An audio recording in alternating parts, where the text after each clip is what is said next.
Já, góðan daginn. Þá hefst 39. fundur bæjarstjórnar Árborgar, haldinn í Grænumörk 5 á Selfossi, 15. maí 2024.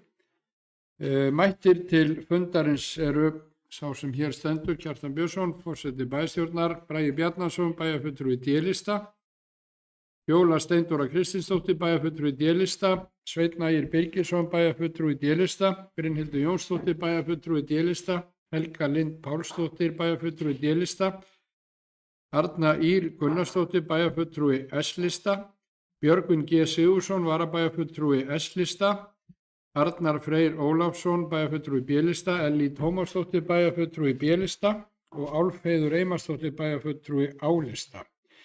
Starfsmaður fundarins er Sigríður Vilhjálmsdóttir. Fyrst vil ég nefna einhverjar athugasemdir við boðun fundarins og fundarboðið sem slíkt. Ef svo er ekki, þá göngum við til dagskrár. Fyrsta mál á dagskrá þessa fundar er ársreikningur sveitarfélagsins Árborgar fyrir árið 2023 og þetta er síðari umræða og hér eru fjölmörg skjöl fylgjandi því máli sem að hægt verður að nálgast þegar að fundargerðin verður birt, en ég opna fyrir mælendaskrá og Fjóla Steindóra Kristinsdóttir, bæjarfulltrúi D-lista, hefur beðið orðið.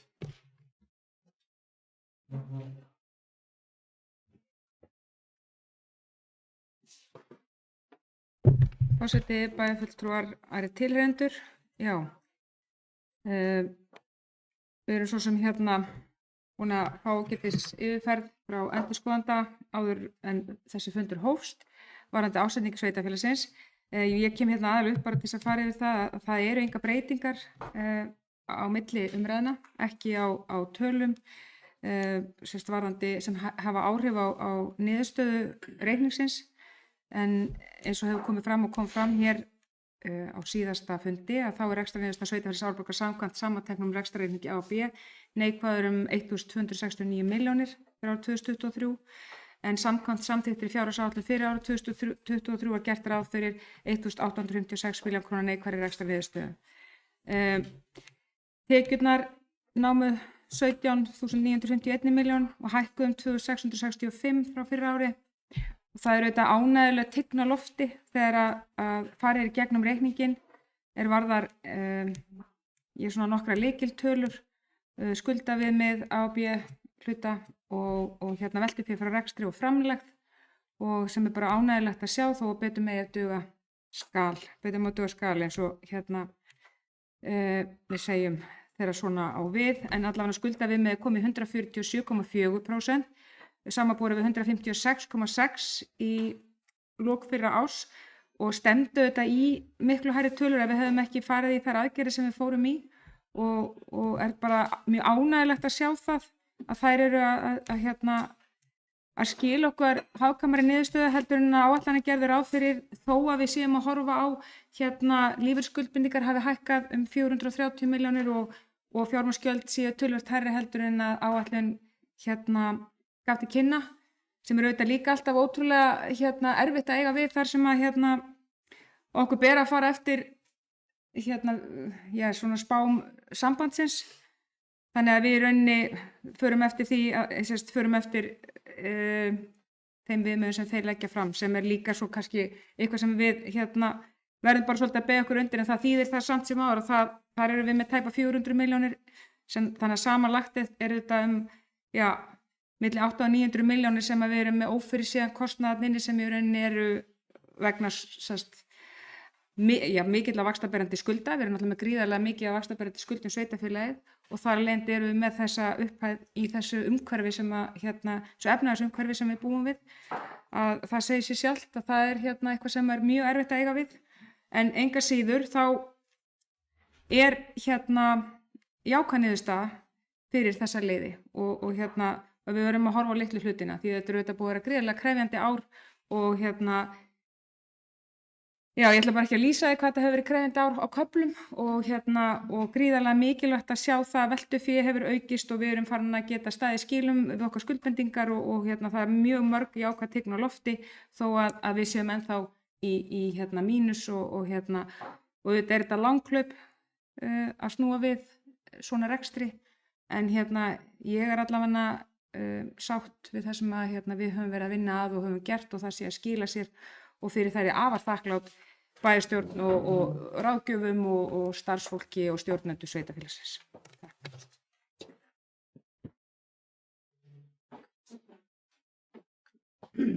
Takk fyrir það, Fjóla. Það voru Álfheiður Einarsdóttir, bæjarfulltrúi Álista, biður orðið.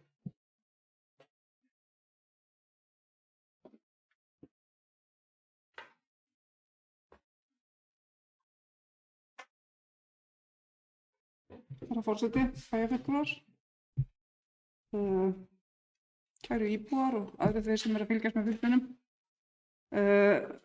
og takk fyrir bara mjög góða yfirferð, Fjóla. Það er ánægjulegt að áreikningurinn sýni þetta minna tap í rekstri miðað við upphaflega áætlun eftir miklar fórnir íbúa og þungbærar ákvarðanir bæjarfulltrúa. Það er ekki sjálfsagt að sjá jákvæðan árangur eftir þessar erfiðu ákvarðanir og aðhaldsaðgerðir því þær tóku aðeins til hluta ársins. Við í Áfram Árborg leggjum mikla áherslu á vandaða fjármálastjórn. Það er okkar hlutverk í bæjarstjórn að tryggja góðan og sjálfbæran rekstur sveitarfélagsins og vandaða áætlanagerð. Án starfsfólks sveitarfélagsins hefðum við aldrei náð þessum árangri. Þessi fjárhagslega hagræðing þýddi minni þjónustu fyrir meira verð og við í Áfram Árborg þökkum íbúum fyrir að taka þátt í þessum niðurskurði með okkur, færa fórnir til þess að við lentum ekki í skúfu í innanríkisráðuneytinu.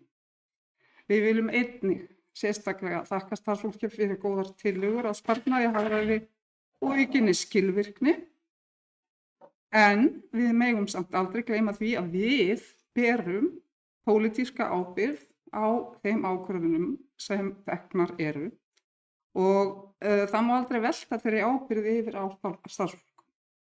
Allar þessar erfiðu aðhaldsgerðir skrifast pólitískt á okkur í bæjarstjórn. Eins og góður maður sagði hér rétt áðan, það er ekki hægt að útvista pólitískri ábyrgð, ekki á íbúa, ekki á fyrirtæki sem við erum í viðskiptum við eða gerum þjónustusamninga við. Við berum pólitíska ábyrgð á þessu. Við í Áfram Árborg vonum svo innilega að allir þeir sem lentu í uppsögnum hafi lánast að verða sér úti ásættanleg störf og fastar tekjur. Rekstrarniðurstaða A og B hluta á neikvæðum 1,2 milljarð og rekstrarniðurstaða A hluta neikvæð rétt tæplega 1,9 milljarð samkvæmt rekstrarreikningi. Nú kemur smá endurtekning á tölunum frá Fjólu, mér langaði bara að renna svona yfir svona þessar tölur í ljósi þess sem ég segi svo eftir. Þannig að því að samhengið náist, eigið fé sveitarfélagsins í árslok 2023 nam tæpum 2 milljörðum króna samkvæmt efnahagsreikningi fyrir A og B hluta. En eigið fé A hluta var neikvætt 2,8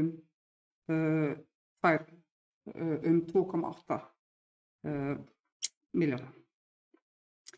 En og aftur er B hlutin að fegra niðurstöðuna og koma í raun og veru samstæðunni dálítið til bjargar. Heildartekjur A hlutans námu 16 milljörðum en A og B hluta saman tæpum 18 milljörðum. Heildarskuldir samstæðunar eru komnar í 31 milljarð úr 28 milljörðum árið 2022 og við tókum ný lán fyrir tæpa 4 milljarða króna. Afborganir og skuldum námu rúmum 2 milljörðum og fjármagnskostnaður, verðbætur og vextir voru 2 milljarðar. Þetta gera 4 milljarða af 16 milljarða tekjum árlega. 25% af tekjum að hluta sveitarfélagsins fara í skuldir. 25% fjórðungur. Og þó að við tökum samstæðunni heild, þar að segja 18 milljarðar í tekjur, þá er þetta samt rúm 20%. rúm 20% af samstæðningi. Við erum sem sé að taka lán til að greiða þessar afborganir af lánum og fjármagnskostnað. Ég hef áður sagt, við séum litla Grikkland í bili, taka lán fyrir afborgunum annarra lána. Og það eru þetta óþolandi ástand að það þurfi að taka lán fyrir skuldum og fjármagnskostnaði. Og þess vegna verðum við að gera enn betur í rekstrinum og ég vil í því sambandi benda sérstaklega á þær ábendingar sem komu fram í endurskoðunarskýrslunni. Þar eru gerðar athugasemdir við innra eftirlit fjármála ásamt því að okkur ber, nú eitthvað vafamál, hvort okkur ber eða ekki, að hafa starfandi endurskoðunarnefnd. Ég hef setið í stjórnum opinberra fyrirtækja, þar að segja fyrirtækja sem eru í eigu almennings og þar eru starfandi endurskoðunarnefndir. Tökum þessum ábendingum alvarlega. Ég legg til að við hefjum vinnu strax við að koma þessu í lag og að hrinda þessu í framkvæmd. Nú sveitarfélagið Árborg er komið niður fyrir skuldaviðmið ríkisins. Í árslok 2023 stendur það í rúmum 147% og þetta eru ánægjulegar fréttir. Við erum kannski ekki langt undir en þetta er samt jákvætt. Okkur líður aðeins betur í maganum að vera undir viðmiðinu. En við verðum auðvitað að halda áfram og gera enn betur. Og við í Áfram Árborg við höfum miklar áhyggjur af A-hlutanum sem á að vera sjálfbær og standa undir sér en gerir það alls ekki. B-hluti sveitarfélagsins fegrar aðeins niðurstöðun eins og sagði áðan og þannig á vönduð og ábyrg fjármálastjórn ekki að vera í nokkru sveitarfélagi. Við verðum því að gera enn betur í A-hlutanum, taka enn betur til. En við í Áfram Árborg erum ánægð með útkomuna heilt yfir og að við sjáum árangur strax 2023 í árslok. Við sjáum svo hvernig verðbólga og vextir þróast á árinu 2024. Ég veit að þjóðin gerir það öll og við erum bjartsýn á að árangurinn verði enn betri árið 2024. Það eru samt svona hlutir sem við þurfum að hafa í huga og það er að myndast kannski ákveðin ísengja í viðhaldshalla sem lendir á framtíðarkynslóðum sveitarfélagsins, unga fólkinu okkar sem er framtíðin og ekki gleyma að framtíðin er núna. Þetta unga fólk er margt hvert að berjast í bökkum eins og árar núna.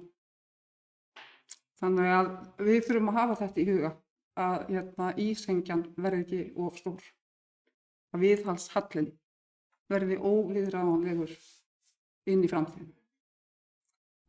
Nú samanburður í ársreikningi er við fjárhagsáætlun auk allra viðauka. Ég hefði viljað sjá samanburð bara við upphaflega áætlun án viðaukana. Viðaukarnir eru breyting frá áætlun, hvort sem þeir eru útgjalda aukning, sparnaður eða færstur á milli liða. Þetta kemur inn á vönduð vinnubrögð við fjárhagsáætlun. Viðaukar árið 2024, núna miðjan maí, eru orðnir ansi margir fyrir minn smekk. Þetta er of mikið og ber til marks óvönduð vinnubrögð við áætlunargerðina sjálf, sem ég hef margoft gert athugasemdir við.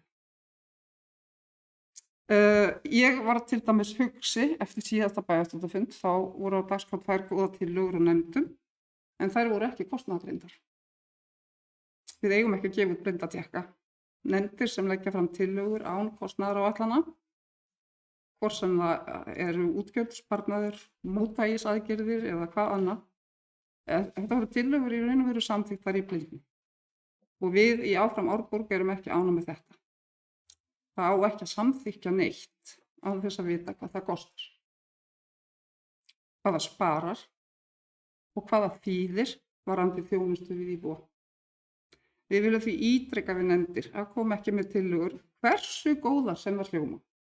Því þetta voru góðar tillögur. Án þess að kostnaður, sparnaður og áhrif á þjónustu við íbúa liggi fyrir í tillögunni. Þetta er aðeins eitt dæmi hvernig við getum vandað betur. til fjármálastjórnar sveitarfélagsins. En betra væri ef við lagfærðum vinnu okkar samkvæmt ábendingum sem komu fram í endurskoðunarskýrslunni. En það eru margar góðar fréttir í ársreikningum og við í Áfram Árborg samþykkjum. Takk.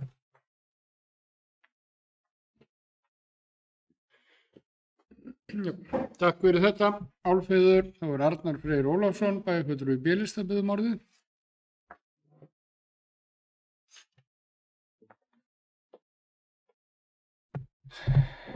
Já, virðulegur forseti, bæjarfulltrúar og aðrir tilheyrendur. Við erum að ræða ársreikning fyrir árið 2023, A og B hluta, sjóða sveitafélagsins, og verður að segja að hann ber þess merki að við erum byrjuð að sveigja af braut, skuldasöfnunar og lausafjárþurrðar í aðeins betri tíð. Skuldaviðmiðið er nú að komið undir 150% og er það vel. Ef litið er til afkomu A-hluta og B-hluta þá er staðan enn erfið. Afkoma aðalsjóðs er 940 milljónir fyrir afskriftir sveitafélagsins og er það í raun framlegð sveitafélagsins frá síðasta ári til að standa undir afborgunum og skuldum vaxtagreiðslna. Afborganir skulda A-sjóðs nema 2,2 milljörðum og eru greiddir vextir þar 660 milljónir. Af þessum að ráða að afkoma aðalsjóðs er talsvert frá því að vera sjálfbær. Neikvæð afkoma aðalsjóðs var 1,8 milljarður og við þurfum jákvæða afkomu aðalsjóðs svo rekstur sveitafélagsins geti talið sjálfbær. Af fjarlægð frá sjálfbærni aðalsjóðs má einnig ráða að eigið fé er neikvætt 2,8 milljarður. Framlegð A-sjóðs þarf að vera 3 milljarðar á ári og það þýðir 2 milljarða króna rekstrabata á ári svo að markmið sjálfbærni náð.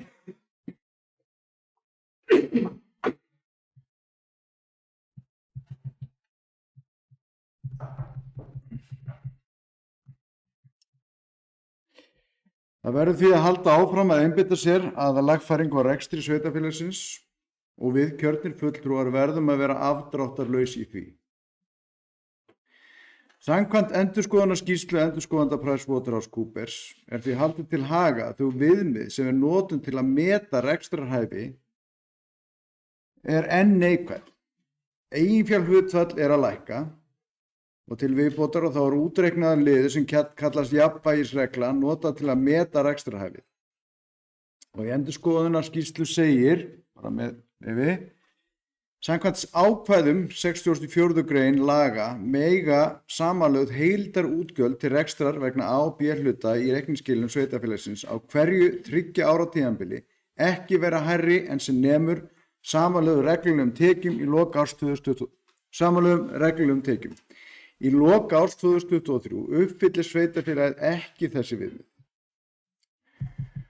Og samkvæmt jafnvægisreglu sem leggja saman heildarútgjöldin til 3 ára og tekjurnar, að þá er útreiknuð fjárhæð neikvæð 6 milljarða eða cirka 2 milljarðar á ári sem við þurfum að bæta þetta rekstur. Og það í rauninni kemur heim saman við það sem ég sagði fyrr. Það er þó niðurstaða endurskoðanda að sveitafélagið muni geta sinnt lögbundnum skyldum sínum til framtíðar og verður að segja að það sé ákveðið batamerki. Áður en ráðist var í endurskipulagningu á rekstri sveitafélagsins var það niðurstaða ráðgjöf okkar, KPMG, árið 2022 að við værum á þeirri braut að við værum ekki fær að sinna lögbundnum skyldum sveitafélagsins. Og þetta því raunverulegu viðsnúningur og honum ber bara að fagna. B-hlutafélögin virðast nú vera að lagfæra heildarstöðu sveitafélagsins og vegna jákvæðrar afkomu. Eigið fé sameiginlegra sjóða er jákvætt 2 milljarða en skuldir samtals 30 milljarða. Skuldaviðmið undir 150% en það mælir sem heildarskuldir sem hlutfall af heildartekjum. Við verðum að halda áfram að einbeita okkur að rekstri þessara félaga því sjálfbærni sveitafélagsins er undir, að minnsta kosti til skemmri tíma. Við sáum það núna að þessi félög og þessi armur bjargaði okkur algjörlega í uppgjörunum. Til viðbótar ber að nefna að hluti skipulagsvalds er fólgið í rekstri Veitnanna. Einnig má segja að dulin skattlagning á íbúa sveitarfélagsins hefur viðgengist á undanförnum áratugum því millifærslur hafa átt sér stað á milli Veitna til aðalsjóðs. Við verðum að skoða endurskipulagningu rekstrar Veitna, þar að segja Selfossveitna, Fráveitu og Vatnsveitu, í eina rekstrareiningu sem hefur svigrúm til að sinna sínu hlutverki með sóma, að veita vatni til og frá bæjaríbúum án truflana. Til þess að svo megi verða þarf að vera til rekstrarfé til viðhalds, þróunar og uppbyggingar til komandi 5 ára á hverjum tímapunkti. Við verðum að tryggja það og því legg ég til að hafist verið handa við að endurskoða samþykktir félagana og rekstrarformið í heild. Við höfum dæmin fyrir framan okkur en Norður Orka er fyrirtæki sem sinnir þessu hlutverki sínu með sóma.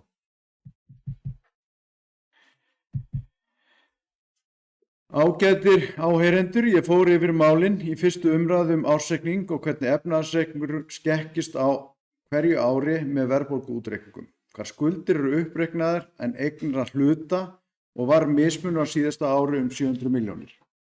Hvar eignir náðu ekki að halda í við verðbótarþáttinn. Endurskoðandi kom inn á þetta mál í endurskoðunarskýrslu sinni, eðlilega, því hann tilgreinir sérstaklega við hvaða reglur er stuðst og hver hefðin er hér á landi.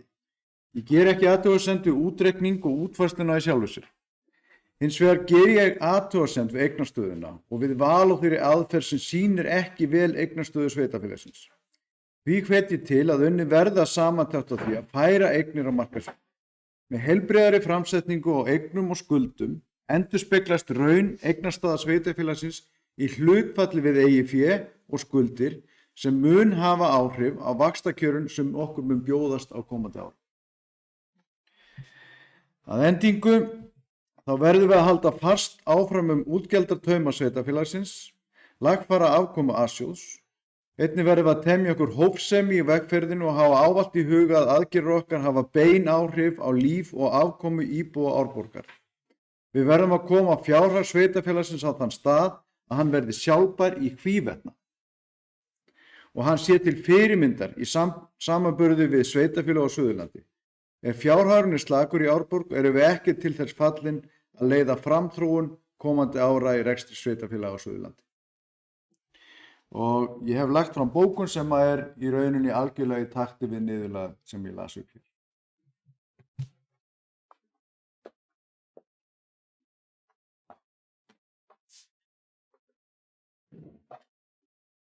Takk fyrir þetta.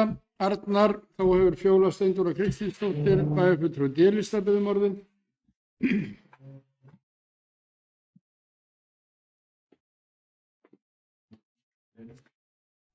Forseti, bæjarfulltrúar og aðrir tilheyrendur. Mig langar bara rétt að koma hérna upp og ræða viðauka. Það er auðvitað þannig þegar sveitarfélag er í rauninni eins og var í fyrra, bara á barmi greiðslufalls. Ég ætla bara að segja upp átt hérna að við vorum bara nánast í greiðslufalli með 17 milljónir til að greiða reikninga inn mánaðamótin og þar fram eftir götunum. Svo ég bara útskýri hvernig staðan var í fyrra, raunverulega. Þá er fjárhagsáætlun þessa árs 2023 og svo 2024 með þeim hætti að það er rosalega lítið lagt til hliðar til þess að mæta hinu óvænta. Ef að svo, við getum svo orðið komist, en það er komnir fram 2 viðaukur þar sem af er ári, sem er bara langt frá því sem við erum vön síðustu ár og þeir eru annar vegna uppgjörs á Stekkjarskóla sem við gátum ekki haft þar inni að því að við vissum hreinlega ekki hvers úr tala yrði og svo er það vegna sundlaugahóps upp á 2,5 milljón sem sýnir í rauninni hversu þröng fjárhagsáætlunin er og hversu rosalega þröngur stakkur okkur er borinn gagnvart bara fjárhagnum.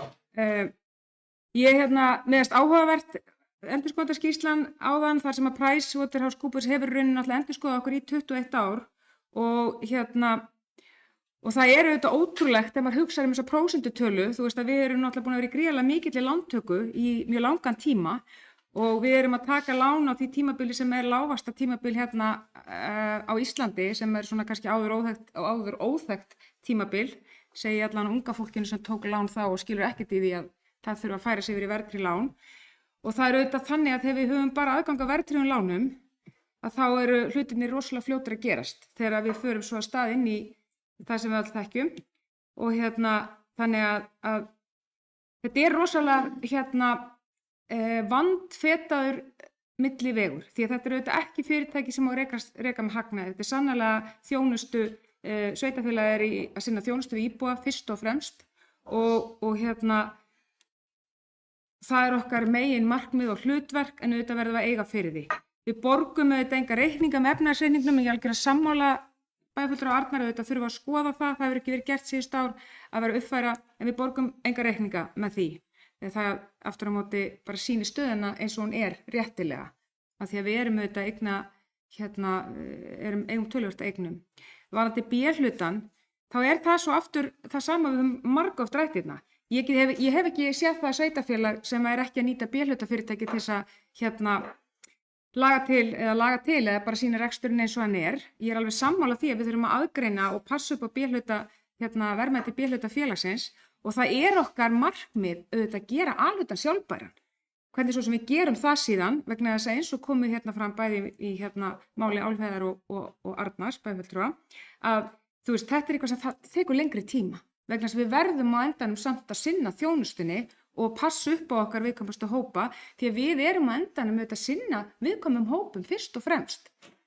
Allir okkar hópar sem við erum að þjónusta eru viðkvæmur hópar, börn og eldra fólk og fatlaðir en auðvitað er þetta vandrataður millivegur hvenær eigi að fara af stað inn í innviðauppbygginguna, hvenær erum við komin langt inn í hana, hvenær fylgir íbúafjölgunin, hvernig, þetta er svolítið þetta er vandrataður vegur, og í rauninni eins og margoft hefur komið fram líka, þá er rekstrarmódel sveitarfélaganna jafnvel orðið bara eitthvað sem þarf að skoða í heild sinni, þar sem að ríki er alltaf að koma með viðbótar í rauninni alltaf að setja meiri skyldur á okkur sem að kosta peninga, þannig að auðvitað til framtíðar þá upplifi ég að það sem að bæjarstjórn og starfsfólk og íbúar hafa lagt á sig síðasta ár sé að skila sér, og það er gott að sjá það. En betur má duga skal, og við þurfum að gera miklu betur, en við verðum að gera þetta í takt við það sem er raunhæft og í takt við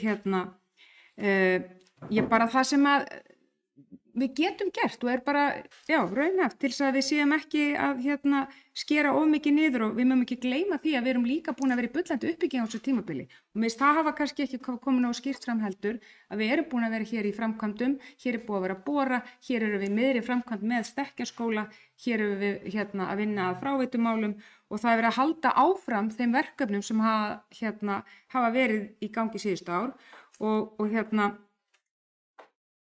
þannig að það er alveg þessi millivegur að gefa í og slaka, vera á réttum stað á feta þennan milliveg, það er verkefnið okkar, og við sannarlega berum ábyrgð á öllum ákvörðunum, og þær hafa ekki verið léttvægar, en það er mjög gott og ánægjulegt að sjá að nálin er að hreyfast.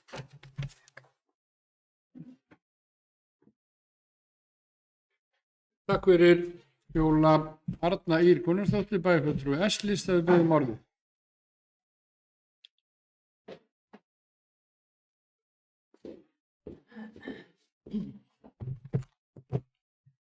Forseti, ágætu bæjarfulltrúar og tilheyrendur. Já, við erum að ræða ársreikning og það hafa nú nokkrir komið undan mér og farið yfir tölurnar. Ég ætla nú ekki að þreyta ykkur með því, þær eru þær sömu. Alveg sama hver segir þær, það er auðvitað með ársreikningin, þá þarf ekkert að ræða það neitt, það eru bara staðreyndir á blaði, og eins og komið hefur fram í þeim sem hafa komið upp á undan mér, þá er ánægjulegt að afkoman er betri heldur en gert var ráð fyrir, sem nemur 500 milljónum, cirka bát, og við auðvitað gleðumst yfir því, þrátt fyrir að ennþá sé náttúrulega staðan þröng og verkefnið heldur áfram að finna leiðir til þess að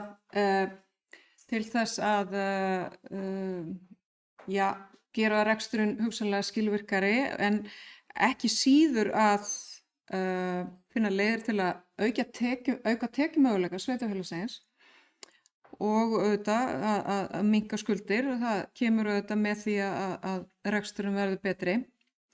En þetta er auðvitað búið að vera sársaukafullt og það hafa fjölmargir lagt hönd á plóg.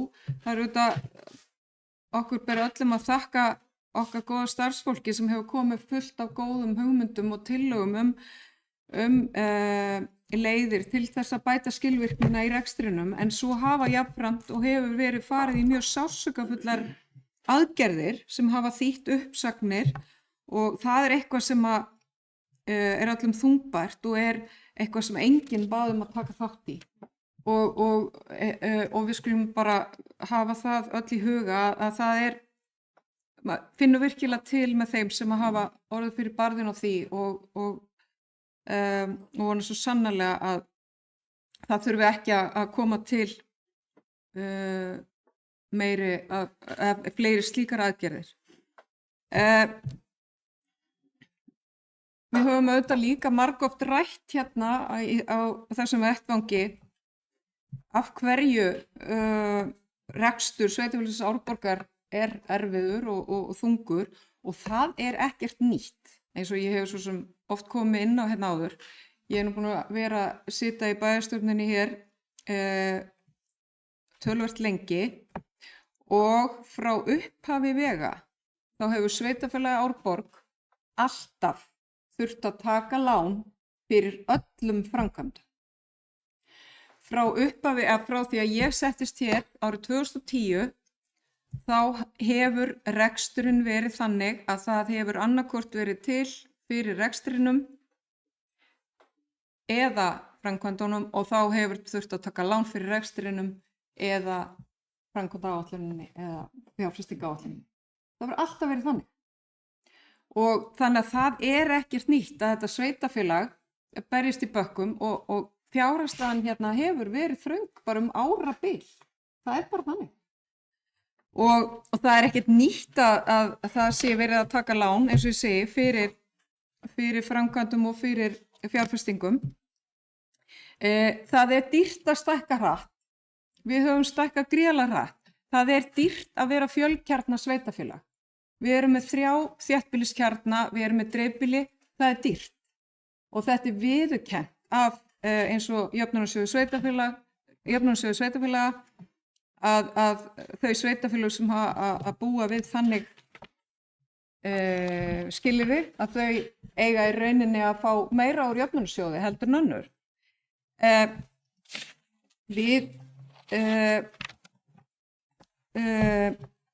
Það er líka eins og ég sagði áðan að vandi sveitarfélagsins Árborgar er ekki bara skuldavandi. Það er líka tekjuvandi og hér hafa í gegnum tíðina verið, eða sem sagt ekki gegnum tíðina, hér voru teknar mjög umdeildar ákvarðanir að gefa frá sér gríðarlega dýrmætar eignir sveitarfélagsins sem hefðu getað skapað okkar miklar tekjur og skaffað fjármagn sem við þurfum til að byggja upp í þessu sveitarfélagi fyrir íbúana okkar. Að því við auðvitað tökum glöð á móti og við höfum lagt mikið upp úr að hér sé uppbygging íbúða og hinga flytji ungt fjölskyldufólk með börn og annað og þessi hópur þarf þjónustu og þá er synd að gefa eignir sveitarfélagsins eins og var tekin ákvörðun hér á sínum tíma.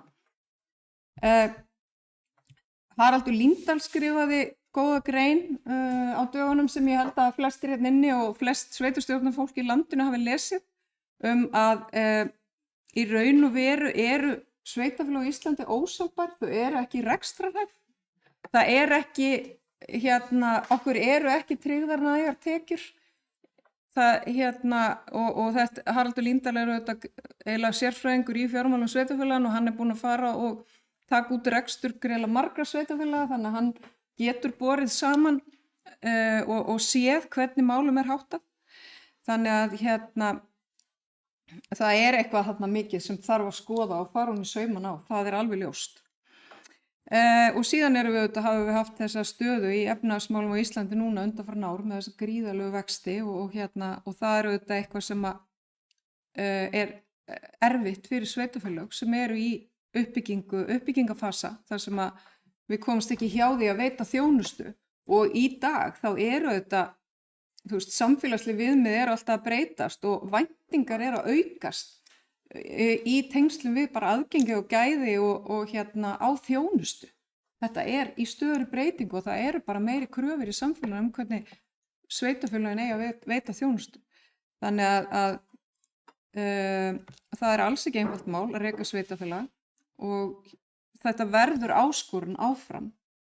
En þá skiptir máli að við stöndum saman og að við höfum hag allra íbúa að leiðarljósi og við reynum að gera sem mest úr þeim verðmætum sem sveitarfélagið á og náum sem mestum skilvirkni í reksturinn.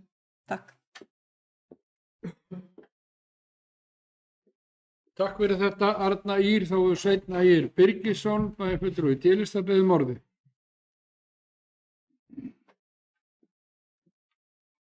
Já, forseti bæjarfulltrúar tilheyrendur, bara þakka góða umræðu. Þetta náttúrulega svo sem ekkert að fara yfir tölurnar, það allir búin að segja rétt tölurnar og tölurnar ljúga ekki. En mér langar líka bara að tala hvernig, hvernig árið þetta var. Ok, nú eru 2 ár frá við fórum kosninga og ég held að enginn hérna inn átti vonaðu hvert komið kannski núna eftir 2 ár, hvernig seinasta ár var. Maður átti kannski ekki vonaði að það eru svona margar hækkanir.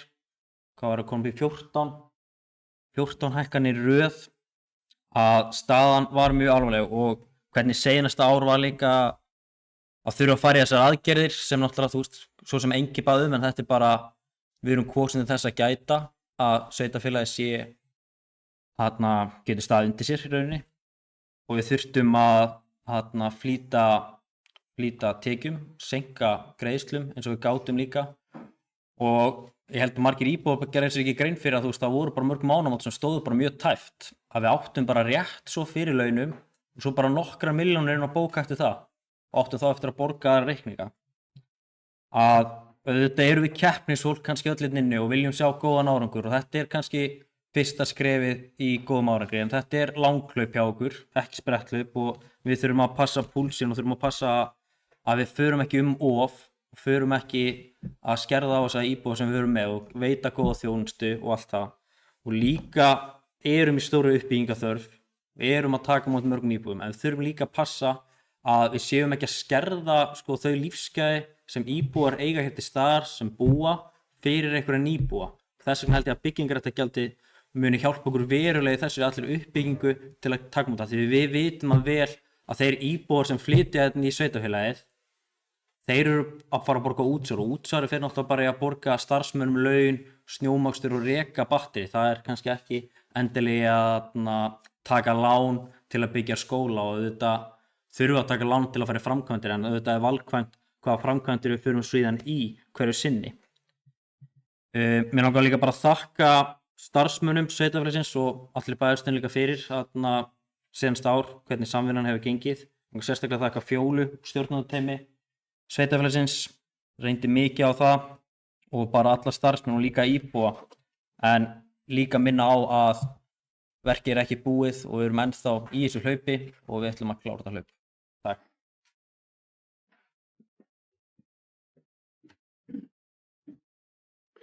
Takk fyrir það Sveinn Ægir.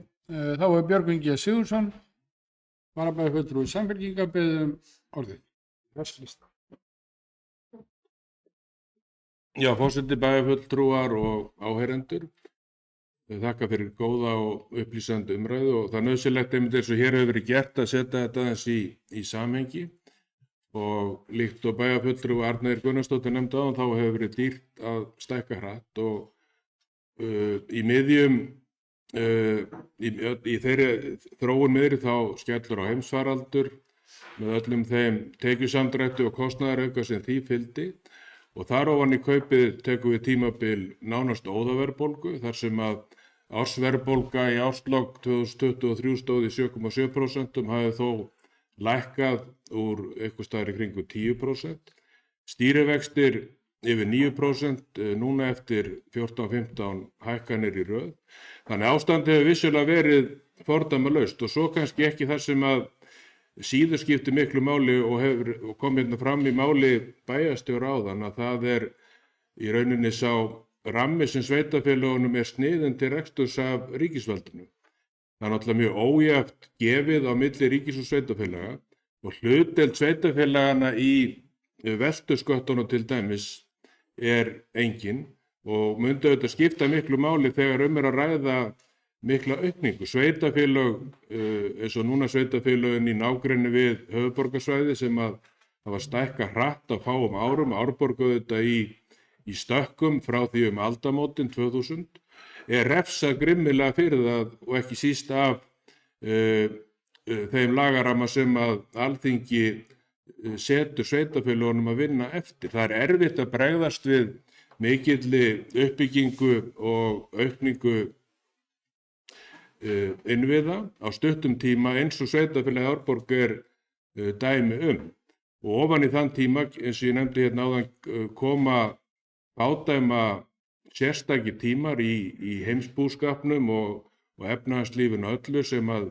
mikill kostnaðarauki auðvitað fylgdi og verðlag á fjármunum á Íslandi er auðvitað með ólíkindum hátt.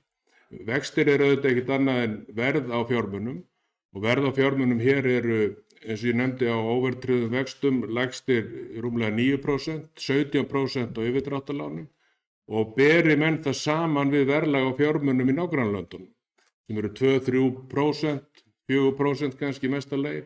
Og sveitarfélag sem hefur stækkað í að pratt eins og Árborg þarf að vita skulda fjármagna innviðauppbyggingu og ýmsar fjárfestingar með lántökum, situr auðvitað við það sama borð og aðrir í landinu sem að heimili fyrirtæki og önnur sveitarfélag sem hafa þurft að fara í fjárfestingar og hvað þá svona miklar og skömmum tíma eins og Árborg, af því að mest af þessum verkefnum, flest af þessum verkefnum eru ekki valkvæð.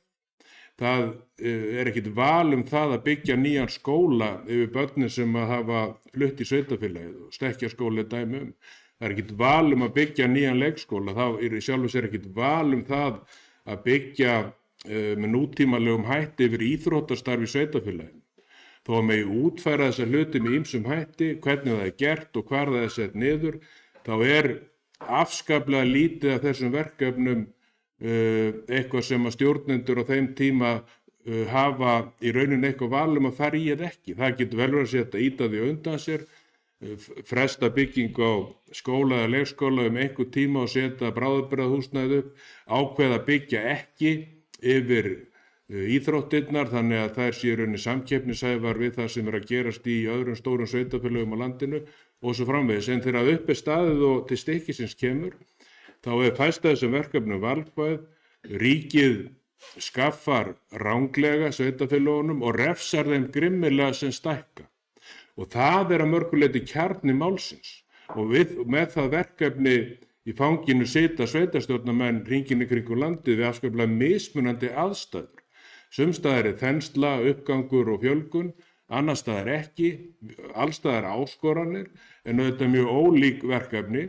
En Árborg er skýrasta dæmið á landinu öllum sveitarfélag sem að lendir að mörguleyti í hinum fullkomna stormi.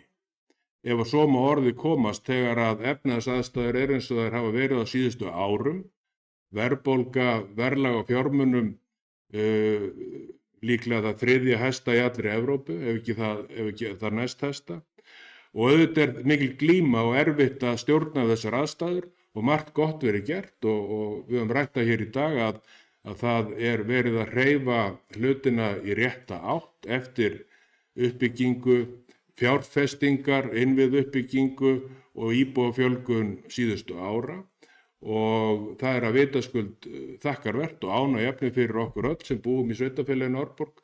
Það er sérstaklega gott að búa hérna og þjónustandi fyrirmyndar fjölbreytt samfélag og skemmtilegt og verður það auðvitað áfram og ár frá ári bætist eitthvað nýtt við, en þetta er að sjálfsögðu áskorun fyrir bæjarstjórn við að glíma og það er vitaskuld ástæða til að þakka fyrir það og fagna því sem að vel er gert og að til réttra ráttar horfi í því að lenda hlutunum og ná jafnvægi aftur eftir sérstakt tímabil á svo mörgum sviðum eins og ég hef hérna farið yfir. Takk fyrir þetta Björgvin Guðni. Þá hefur Bragi Bjarnason bæjarfulltrúi G-lista beðið um orðið.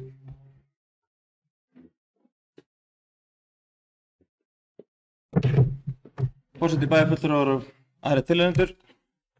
Já, við reynum kannski að endurtaka einmitt sem minnst því að það er alveg rétt eins og kom hérna fram á þann að tölurnar breytast ekkert eftir í hvers stendur hérna og segir þær og rétt líka svona bara rétt til að taka boltan frá Björgvinni að það er búið að fara náttúrulega í mikilvæga uppbyggingu hérna á undanförnum árum og það er það sem allar sveitarstjórnir hafa þurft að gera á undanförnum áratugum með þetta að byggja eftir stærð og hvað þurfa að gera og það er alltaf ákvörðun okkar bæjarfulltrúa að reyna að forgangsraða og gera það skynsamlega. Hvað getum við tekið haft lán á hverju ári fyrir framkvæmdum því að tölurnar tala bara sínu máli. Það hefur þurft að taka lán fyrir framkvæmdum og á móti hefði líka verið mjög gott því þetta er allt bara ákvarðanir bæjarstjórnar hverju sinni að það hefði verið byrjað fyrr að setja byggingaréttargjald inn eins að það hefði komið á móts við þessa uppbygging og þá værum við kannski ekki í þessari stöðu en það er rosa auðvelt að horfa aftur og við lærum af því og ég heldur sem búin að læra opaslega mikið af því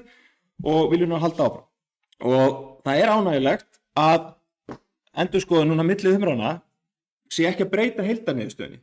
Það er, og hún sé án fyrirvara frá endurskoðun. Það er jákvætt. Og það staðfesti kannski bara líka þá góðu vinnu sem starfsmannaráðgjafar hafa verið að leggja á sig undanfarnar vikur á mánuði og fyrir það vil ég þakka.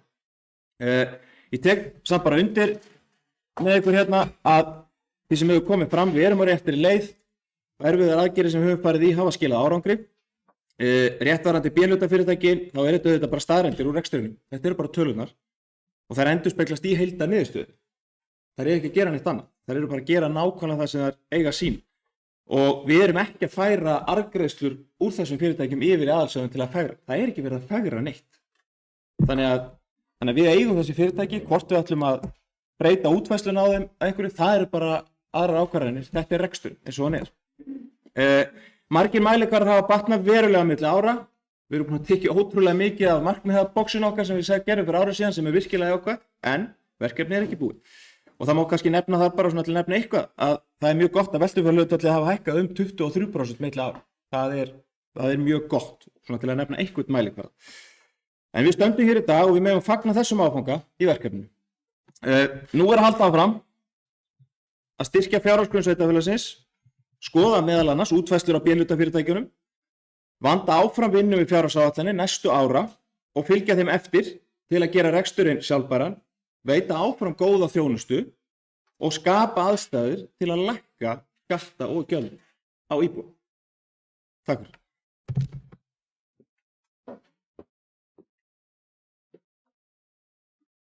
Takk fyrir þetta Bragi. Þá hafa ekki fleiri kveðið sér hljóðs undir þessum fyrsta máli á dagskrá fundarins sem er ársreikningur Árborgar 2023. Já, við gerum það þegar atkvæðagreiðslunni lýkur og þá eru tveir sem hafa beðið að fá að gera grein fyrir atkvæði sín og koma bókun. En við erum hér í síðar umræðu ársreikningin 2023 og það var fjölmargir hér tekið til máls og nú göngum við til atkvæða ársreikningin.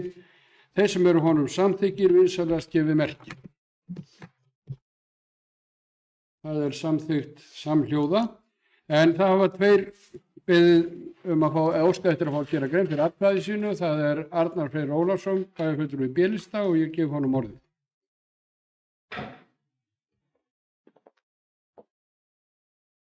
Já, virðulegur forseti,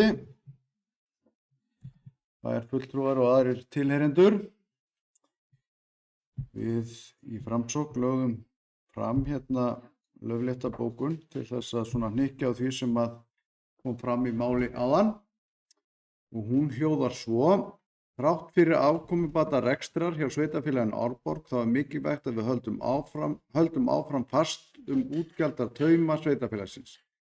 Lagfæra þarf afkomu A-sjóðs. Einnig verðum við að temja okkur hófsemi í vegferðinni og hafa ávallt í huga að aðgerðir okkar hafa bein áhrif á líf og afkomu íbúa Árborgar. Við verðum að koma fjárhag sveitafélagsins á þann stað að hann verði sjálfbær í hvívetna og hann sé til fyrirmyndar í samanburði við öll sveitafélög á Suðurlandi. Ef fjárhagurinn er slakur í Árborg erum við ekki til þess fallin að leiða framþróun komandi ára í rekstri sveitafélaga á Suðurlandi.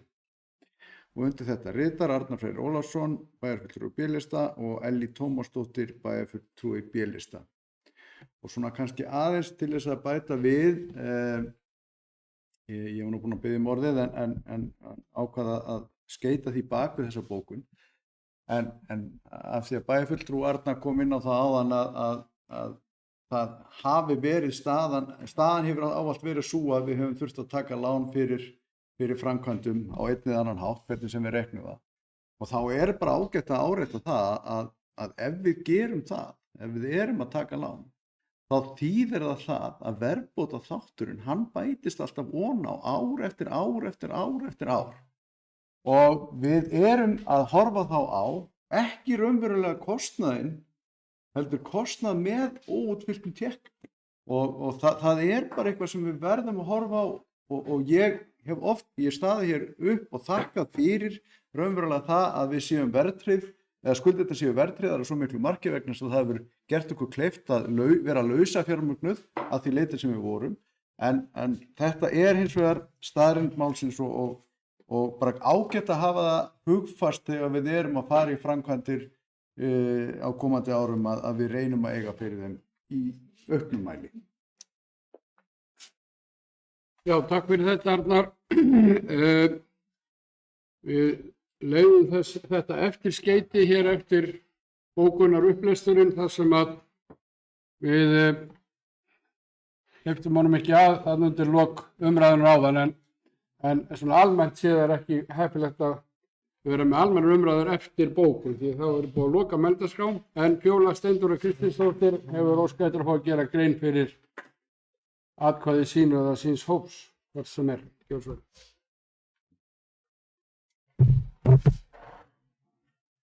Já, mér langaði nú aðalega bara komið, forseti og bæjarfulltrúum langaði aðalega komið bókuna því að ég held að afar fáir hlusti svo á okkur.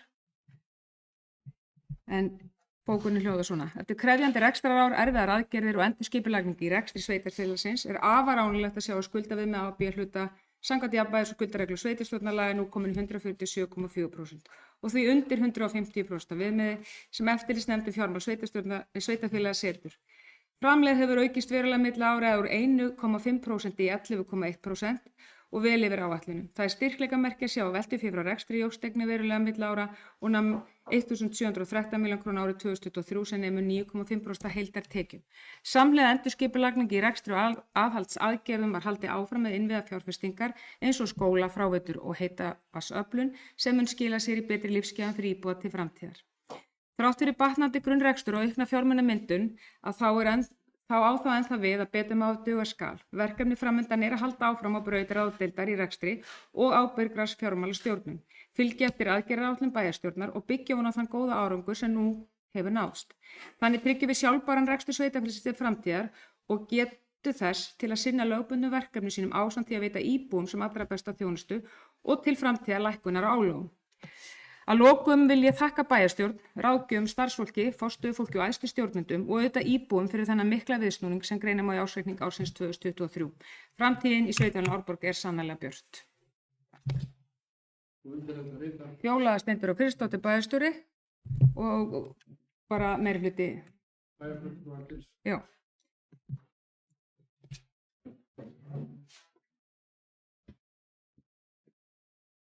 Takk fyrir Fjóla Steindóra og þá hafa ekki fleiri kveðið sér hljóðs til þess að gera grein fyrir sínu atkvæði en við göngum til annars liðar á dagskrá fundarins og það er Austurás, deiliskipulag frístundahúsa og aðstöðuhús. Tillaga frá 27. fundi skipulagsnefndar frá 24. apríl síðastliðnum liður 1, Austurás, landnúmer 208094, deiliskipulag frístundahúsa og aðstöðuhús. Skipulagsnefnd samþykkti deiliskipulag frístundahúsa auk aðstöðuhús í landi Austurárs, landnúmer 208094 á fundi skipulagsnefndar 14. febrúar 2024 og samþykkti bæjarstjórn Árborgar sama mál á fundi sínum 21. febrúar það sama ár. Larsen hönnun og ráðgjöf leggur fram tillögu að deiliskipulag í landi Austurárs. Deiliskipulag gerir ráð fyrir 4 frístundahúsum auk aðstöðuhús á 3 hektara spildu norðan Mótmúlavegar við Lækjamótaveg. Hámark byggingamagns innan byggingareits 300 fermetrar og gert ráð fyrir gistingu fyrir alltaf 20 manns. Tillagan í samræmi við kafla 421 í aðalskipulagi Árborgar 2020 til 36. Tillagan hefur verið auglýst í samræmi við 41. grein skipulagslaga nr. 123/2010 í lögbirtingablaði og dagskráni frá 28. febrúar 2024 með athugasemdafresti til 10. apríl 2024. Tillagan var einnig aðgengileg á heimasíðu Árborgar. 2 athugasemdir bárust, annars vegar frá Jóhönnu Eyvindsdóttur Kristjansen, Austurmúla 1 og hins vegar sameiginlegar athugasemdir frá Jóhönnu Eyvindsdóttur Kristjansen, Austurmúla 1 og Líselott Símóen, Austurmúla 3 og Eiríki Jóhannesinni, Lækjarmótum. Athugasemdir snúa að hugsanlegri mengun vegna ryks vegna aukinnar umferðar Lækjamótaveg. Bent á að þar eru börn sótt í skóla á skólabíl og lýst yfir áhyggjum af öryggi þeirra vegna aukinnar umferðar veginn. Talin er verða forsendubrestur á hálfu íbúa í Austurási 1 ef það rísi ferðaiðnaður á þessum stað. Telja ofangreindir aðilar að með uppbyggingu frístundahús á þessum stað muni það hafa áhrif á endursöluverð eigna þeirra. Að lokum borið fram tillaga aðra staðsetningu þar sem aðkoma yrði frá Votmúlavegi. Umsagnir bárust frá Brunnavörnum Árnessýslu, Heilbrigðiseftirliti Suðurlands auk Vegagerðarinnar. Vegagerðin gerir athugasemd við að aðkomin á svæði frístundahúsa sé gengt aðkomin að Austurmúla 1 og Austurmúla 3. Þá bendir Heilbrigðiseftirlit Suðurlands á lausnir varðandi regnvatn og ofanvatn. Nefndin þakkar fyrir innsendar athugasemdir. Austurás landnúmer 208094 skráð sem lögbýli samkvæmt lögbýlaskrá og fellur því að skilgreiningu aðalskipulags Árborgar 2020 til 36. Þar sem eftirfarandi fyrirskrifað. Á bújörðum heimilt að hafa húsnæði alltaf 500 fermetra fyrir starfsemi sem ótengd landbúnaði. Einnig heimilt að byggja 4 stök frístundahús og vera með gistingu fyrir alltaf 20 gesti. Staðsetning frístundahúsa miðast við að fjarlægð frá Votmúlavegi skuli vera minnst 100 metrar. Verði húsum valin annar staður nást þau ekki þau lágmörk. Nefndin telur að umferð muni ekki aukast það mikið að það verði örðugt að búa í nágrenni frístundahúsa vegna rykmengunar. Þá bendir nefndin á að ekki sé í hendi að lítið sem ekkert verði byggt í Lækjamótavegi í nánustu framtíð og eða að það verði sett bundið slitlega á veginn. Brugðist hefur verið við ofangreindum athugasemdum Vegagerðarinnar með því að færa aðkomu sunnar 50 metra. Texti vegna athugasemda Heilbrigðiseftirlitsins hefur einnig verið lagfærður. Skipulagsnefnd samþykkti breytta og lagfærða tillögu að deiliskipulagi í samræmi við 41. grein skipulagslaga nr. 123/2010 og mælist til að bæjarstjórn Árborgar samþykki tillöguna og felur í framhaldinu skipulagsfulltrúa að senda Skipulagsstofnun tillögun til afgreiðslu í samræmi við 42. grein skipulagslaga og auglýsa niðurstöðu bæjarstjórnar Árborgar samkvæmt 3. málsgrein 41. greinar sömu laga. Og hér eru síðan fjölmörg fylgiskjöl sem fylgja með, en ég opna fyrir mælindaskrá og Bragi Bjarnason bæjarfulltrúi D-lista við beðum orðið.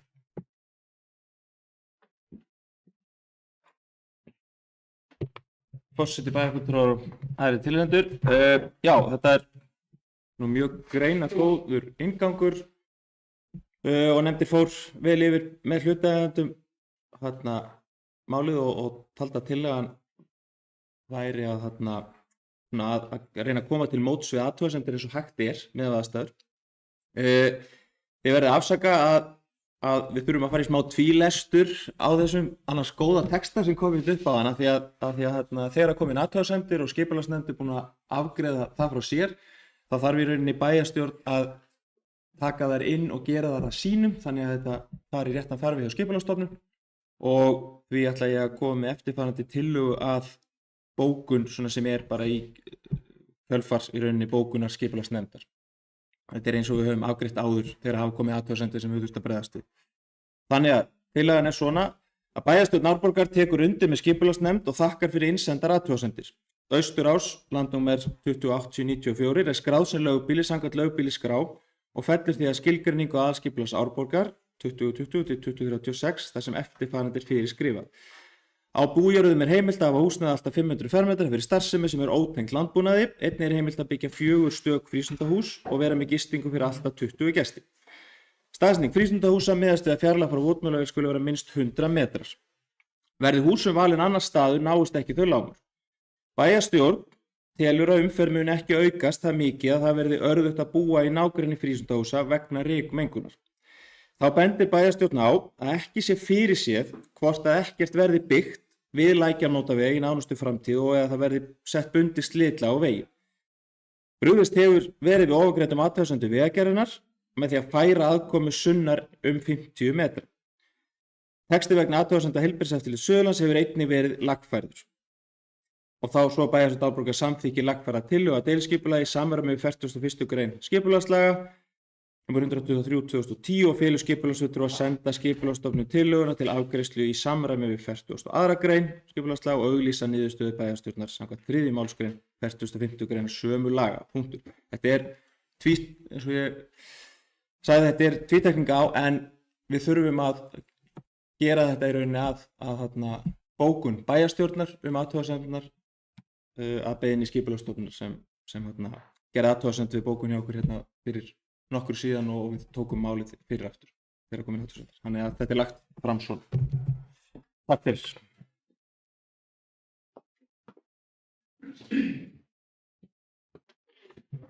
Takk fyrir Bragi. Álfheiður Einarsdóttir, bæjarfulltrúi Álista, hefur kveðið sér hljóðs. Óska eftir að fá að taka til máls. Já, herra forseti, takk fyrir þessa yfirferð, Bragi. Ég er með nokkrar efasemdir þetta. Vegurinn er færður af því að athugasemd Vegagerðarinnar snýr að því að þarna megi ekki vera, að þetta sé héraðsvegur og það megi ekki vera krossgatnamót og leggur til að vegurinn verði færður að minnstakosti 50 metrar frá upphaflegri tillögu og færslan er 50 metrar, eins lítið og hægt er í raun og veru, af því að minnstakosti 50 metrar, það þýðir allavega í mínum huga að betra væri að færa hann jafnvel lengra. Ég er líka bara svolítið hugsi yfir því af hverju vegur að þessum frístundahúsum er ekki heppilegri og væri heppilegri frá Votmálvegi sem er tengivegur en ekki héraðsvegur og hvort að það sé ekki nægjanlegt þó að þarna séu frístundahús og að hann yrði þá jafnvel aðeins lengri heldur en ef það yrði frá Lækjarnótavegi. Ég er svona, já, mér líður ekki alveg nógu vel með þetta og myndi gjarnan vilja fá frekari útskýringar á þessum efasemdum mínum frá formanni skipulagsnefndar, ef hann getur. Takk.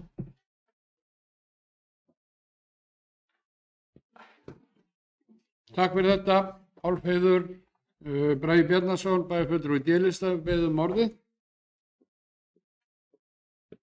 Já, forseti, bæjarfulltrúi Ari tilheyrendur. Já, hann er færður í rauninni 50 metra og það var í rauninni alveg bara talið heppilega. Það var svona tillagan sem var unni bæði með þeim aðila sem vann tillögunni í rauninni. Varðandi aðkomu frá Votmúlavegi, þá var það sannlega skoða en Vegagerðin myndi ekki samþykkja þá nýjan afleggjara þar frá þeim vegi. Þess vegna er hann inn á og það er athugasemd í rauninni fyrir að gera þá hann sé færður aðeins frá þannig að það sé ekki krossgatnamót en hann gat ekki verið frá Votmúlavegi. Það var þetta sögur sem við fengum. Þannig að vonað svara spurningum.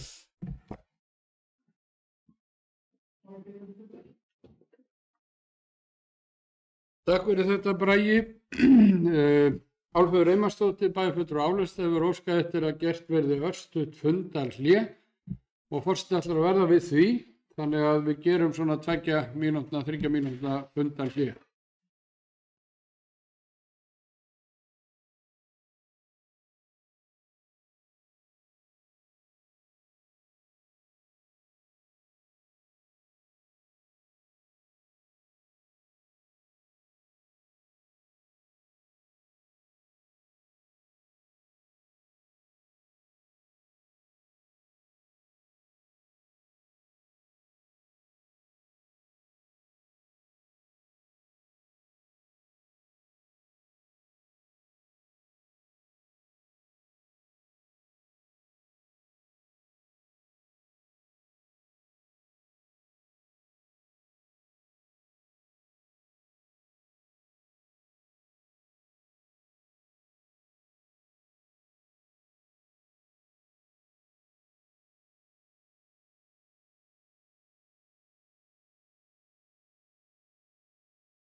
Fundi framhaldið í bæjarstjórn Árborgar.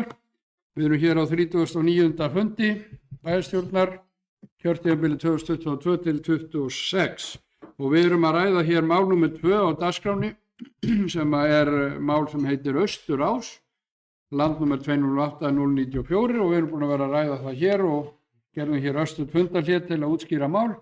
Eru fleiri sem vilja tjá sig með formlegum hætti?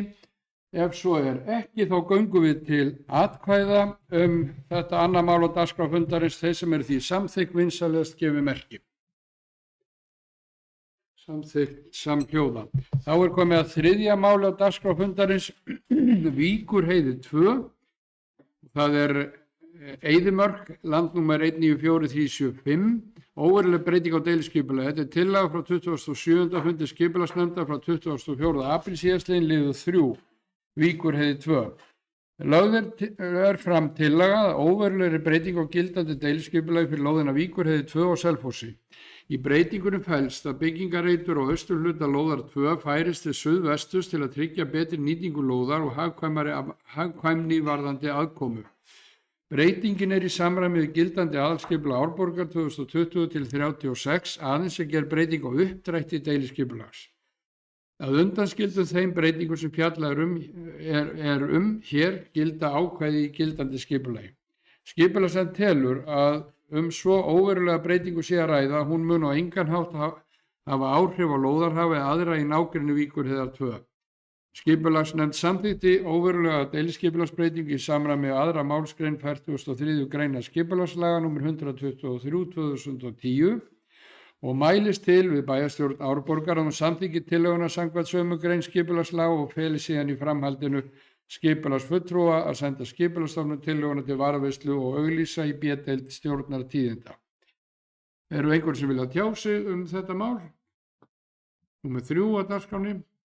Ef svo ekki, þá göngum við til atkvæða. Þeir sem eru samþykkir þessari óverulegu breytingu á deiliskipulagi vinsamlegast gefið merki. Það er samþykkt samhljóða. Þá er komið að erindisbréfi öldungaráðs Árborgar og þetta er 4. mál á dagskrá fundarins og það er hér í fylgiskjali heilmikið erindisbréf fyrir öldungaráðið sem ég ætla ekki að lesa hér allt saman upp, það er langt og ítarlegt, en ég opna fyrir mælendaskrá fyrir þá sem vilja tjá sig þetta. Bragi Bjarnason, bæjarfulltrúi í D-lista. Forseti bæjarfulltrúarins tilnefndur, já, kemur upp núna sem formaður öldungaráðsins. Ráðið hefur hist og samkvæmt samþykktum sveitarfélags að skipa hérna eftir kosningar og við höfum svona ætlað að hittast ársfjórðungslega cirka 4 sinnum á ári og við höfum náð að halda því núna. Alveg það eimaði aðeins að því í upphafi að það hafi verið COVID og ekki verið alveg regla á fundunum en okkur er búið að takast að koma því þarna inn og hefum bara mjög gott samstarf innan ráðsins sem er bara virkilega ánægilegt og við erum hérna með 2 í salnum sem erum í ráðinu. Það kom upp að er náttúrulega búið að vera í vinnslu að endurskoða erindisbréfið, það hafa náttúrulega verið uppfært lög á gömul samþykkt til frá 2015 Öldungaráðið, þannig að þarna er ráðið og starfsmaður búin að fara yfir og með lögfræðingur sveitarfélagsins taka til umboðið, verksviðið, Öldungaráð er bæjarstjórn og nefndum og ráðan til ráðgjafar málefni og hagsmuni sveitarfélags sem varða íbúa 67 ára og eldri. Auk þess að vera til ráðgjafar getur ráðið beint tillögum og ályktunum til bæjarstjórnar, nefnda og ráða og ráðið fjallar samt ekki málefni einstaklinga og er ekki framkvæmdaraðili eins og svo ég taki örlítið upp úr. Og þetta er mjög góður vettvangur til samráðs fyrir bæjarstjórn og fyrir í rauninni íbúa 67 ára eldri til að koma sínum málefnum áfram og ég held við getum bara virkjað þann vettvang enn betur og þetta er hluti í því að vera með uppfært erindisbréf og svona hvernig öldungaráð á að vinna. Þannig farið við boðun funda og þetta helsta fundarskipulag og svo ritun fundagerða, málsmeðferðar og í hvaða lagastóður er verið sett. Allt þetta helsta sem þarf að koma fram. Þannig að við erum búin að taka þetta 2 sinnum fyrir í öldungaráðinu og lögfræðingar er búin að lista yfir, þannig að við leggjum til að þetta sé samþykkt. Takk fyrir.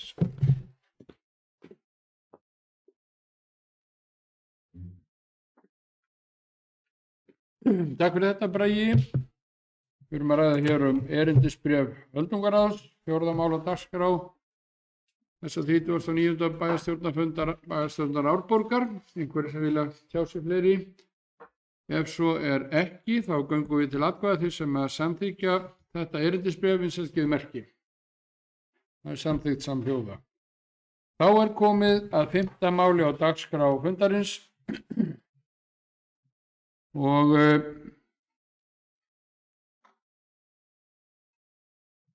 já, það er sem sagt kannski þannig að ég myndi vilja fá bara hreinlega að víkja af fundi þar sem er að afgreiða hér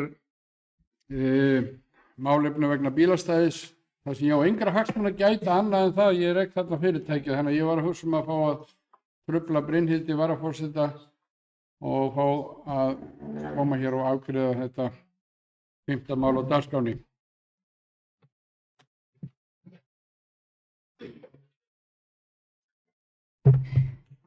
Já, takk fyrir það, Kjartan. Við erum hérna undir 5. lið, það er samkomulag vegna bílastæða bak við Austurveg 4. Og með afsali sem undirritað var þann 3. maí 2021 afsalaði sveitarfélagið Árborg til Árborgs EHF lóðinni Austurvegur 4A 3 og afsalaði Árfoss EHF lóðinni Austurvegur 4A4 til Sveitafélagsins Árborgar. Þá afsalaði Sveitafélagið Árborg til Árfoss EHF eignarhluta sinn í lóðinni Austurvegur 4 svæði 2 með nýrri afmörkun. Lóðin var þó afmörkuð þannig að lóðirnar Austurvegur 4A1 og Austurvegur 4A2 voru afmarkaðar innan Austurvegs 4 svæði 2, enda var fyrirhugað að Austurvegur 4A1 og Austurvegur 4A2 yrðu sameinaðar Austurvegur 4 svæði 2. Þar sem afsali þótti við þinglýsingu ekki kveða skýrlega á það að lóðunum að Austurvegur 4A1 og Austurvegur 4A2 væri afsalað til Árfoss EHF, þá var afsalinu ekki þinglýst sem eignarheimild á lóðinni Austurvegur 4A1 og Austurvegur 4A2 og afsalið þetta því gefið út. Og undir þessu eru fylgiskjöl, þannig að ég bara og Fjóla Steindóra hefur beðið sér ljós.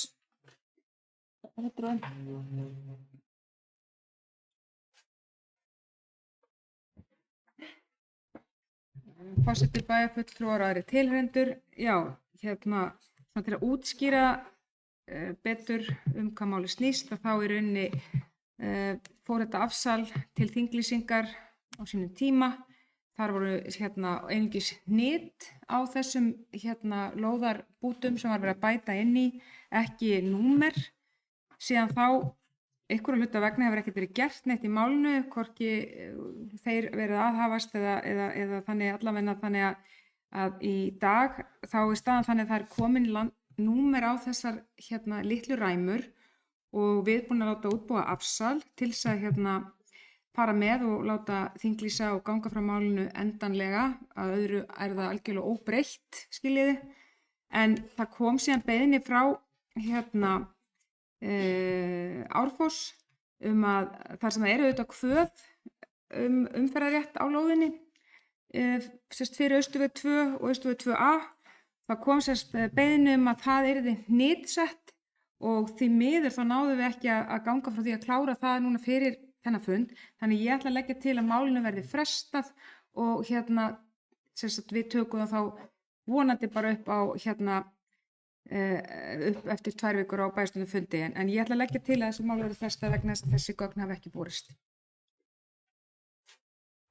Já, takk fyrir það. Já, það er komið tillaga að málinu verði frestað og þá bara ætla ég að bera það undir atkvæði þeir sem eru samþykkir því að málinu verði frestað til næsta fundar. Það er samþykkt samhljóða. Og þá kemur Kjartan Björnsson aftur inn á fundinn og tekur við stjórn fundarins. Gjörðu svo vel, Kjartan.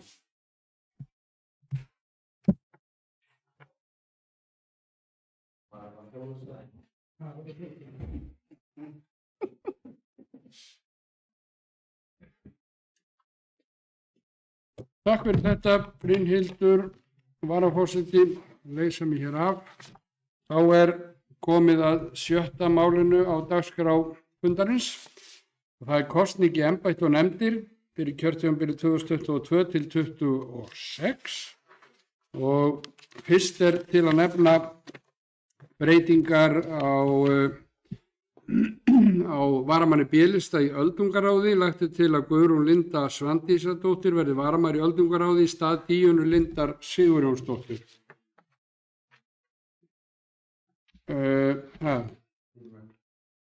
Hvað séru?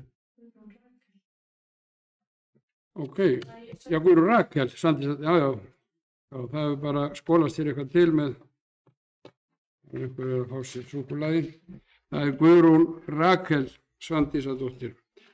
Það er lagt til að hún verði varamaður í öldungaráði og síðan er lagt til að Sigríður Sigurjónsdóttir verði aðalmaður í kjördeild 4 á Selfossi í stað Inger Sjött og að Sigríður Erlingsdóttir verði varamaður í stað Sigríðar Sigurjónsdóttur. Hún Sigríður Sigurjónsdóttir verður aðalmaður og Sigríður Erlingsdóttir varamaður. Ég opna fyrir mælendaskrá og einhverju að tjási þetta. Ef svo er ekki, þá leita ég eftir samþykki fundarins. Þeir sem að samþykja þessa breytingar vinsamlegast gefa merki. Það er samþykkt samhljóða.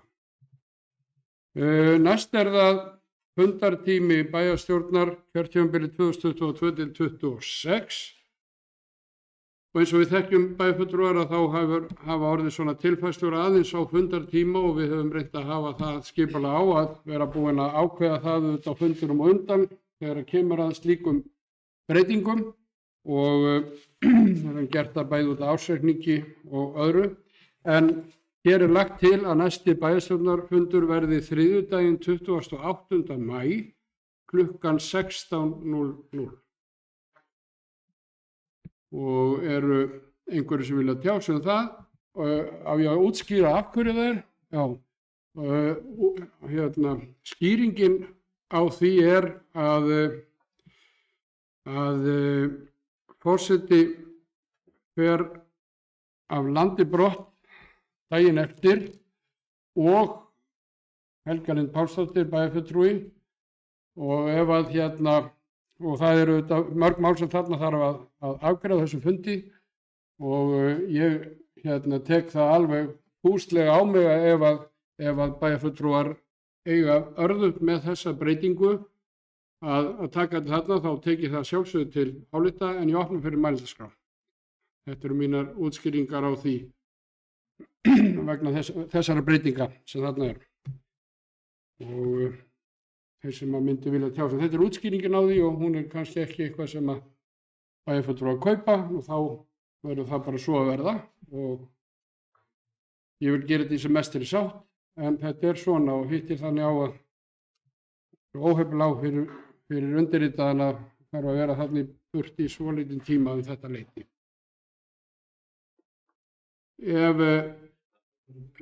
Álfheiður Einarsdóttir bæjarfulltrúi Álista hefur beðið orðið. Björnsvæg. Já, takk, herra forseti. Ég á örðust með þennan tíma og ætlaði að velta upp fyrir bæjarstjórn hvort það mánudagurinn klukkan 4, 27. maí, hvort að það gengi fyrir bæjarstjórn.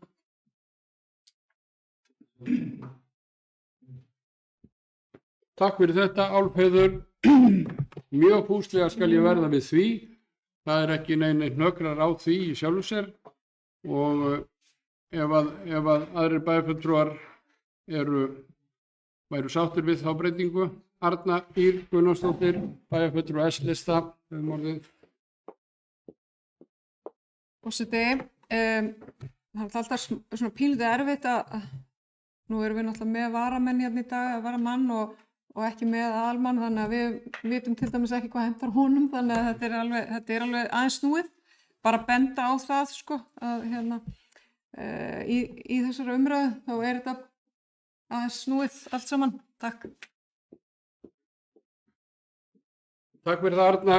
Ég tek undir það fúslega. Það er bara þannig, það er ekki það sem hentar einum hentar ekki öðrum og annað, en þetta er sem sagt lagt svona fram og við verðum þá bara að bregðast við því frekar ef ekki mun reynast möguleiki að verða við því að hálfu allra bæjarfulltrúa. En ég ber þá von í brjósti og ég ætla að bera þetta undir atkvæði og þeir sem að það samþykkja vinsamlegast gefið merki. Já, mánudaginn 27. maí klukkan 16:00. Það er tillagan og við verðum þá bara að bregðast við því ef ekki gengur upp gagnvart öðrum bæjarfulltrúum. Takk fyrir þetta. Það er samþykkt samhljóða. Þá er það yfirferð fundargerða. Það er 8. mál á dagskránni eigna- og veitunefnd, 30. fundur haldinn 16. apríl. Það er einhver sem vilja tjá sig um hann. Það er Sveinn Ægir Birgisson, bæjarfulltrúi D-lista, sem beðið orðið.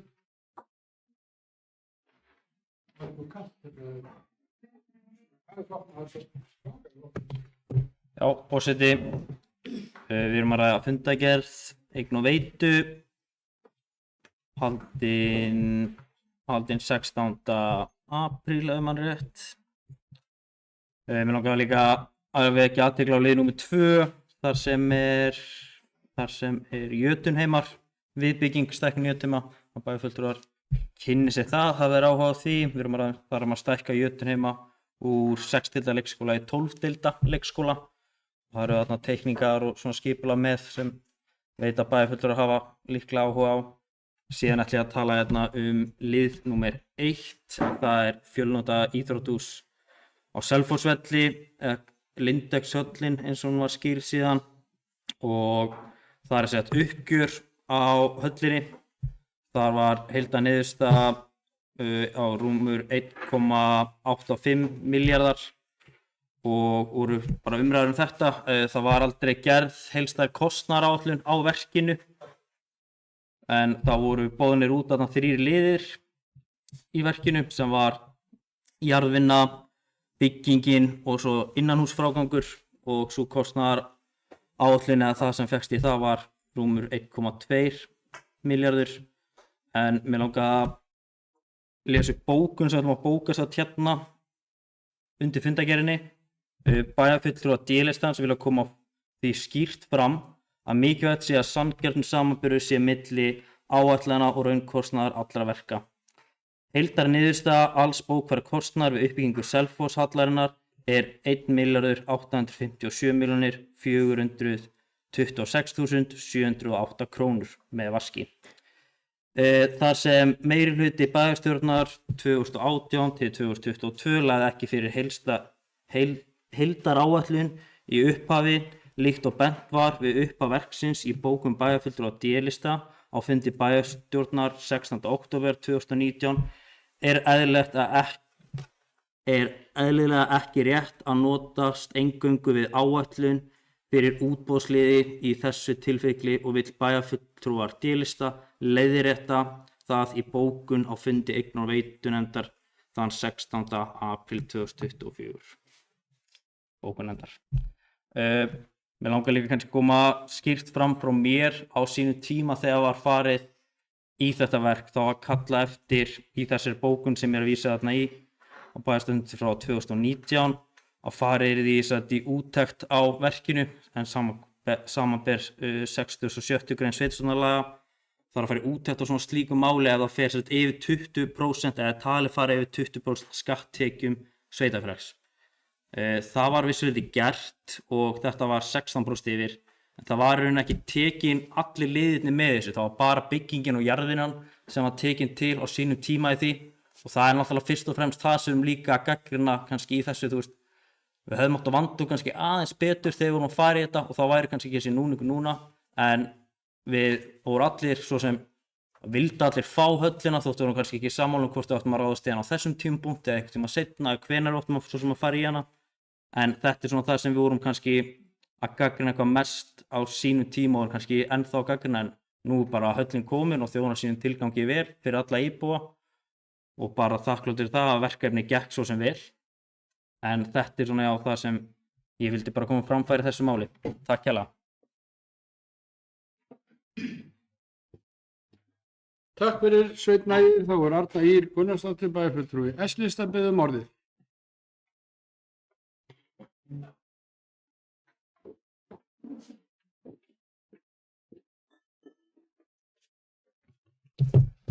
Forseti. Já. Þetta var áhugaverð framsetning hjá formanni eignar- og veitunefndar á og náttúrulega það sem kom fram í fundargerðinni þetta uppgjör á Selfosshöllinni, Lindexhöllinni.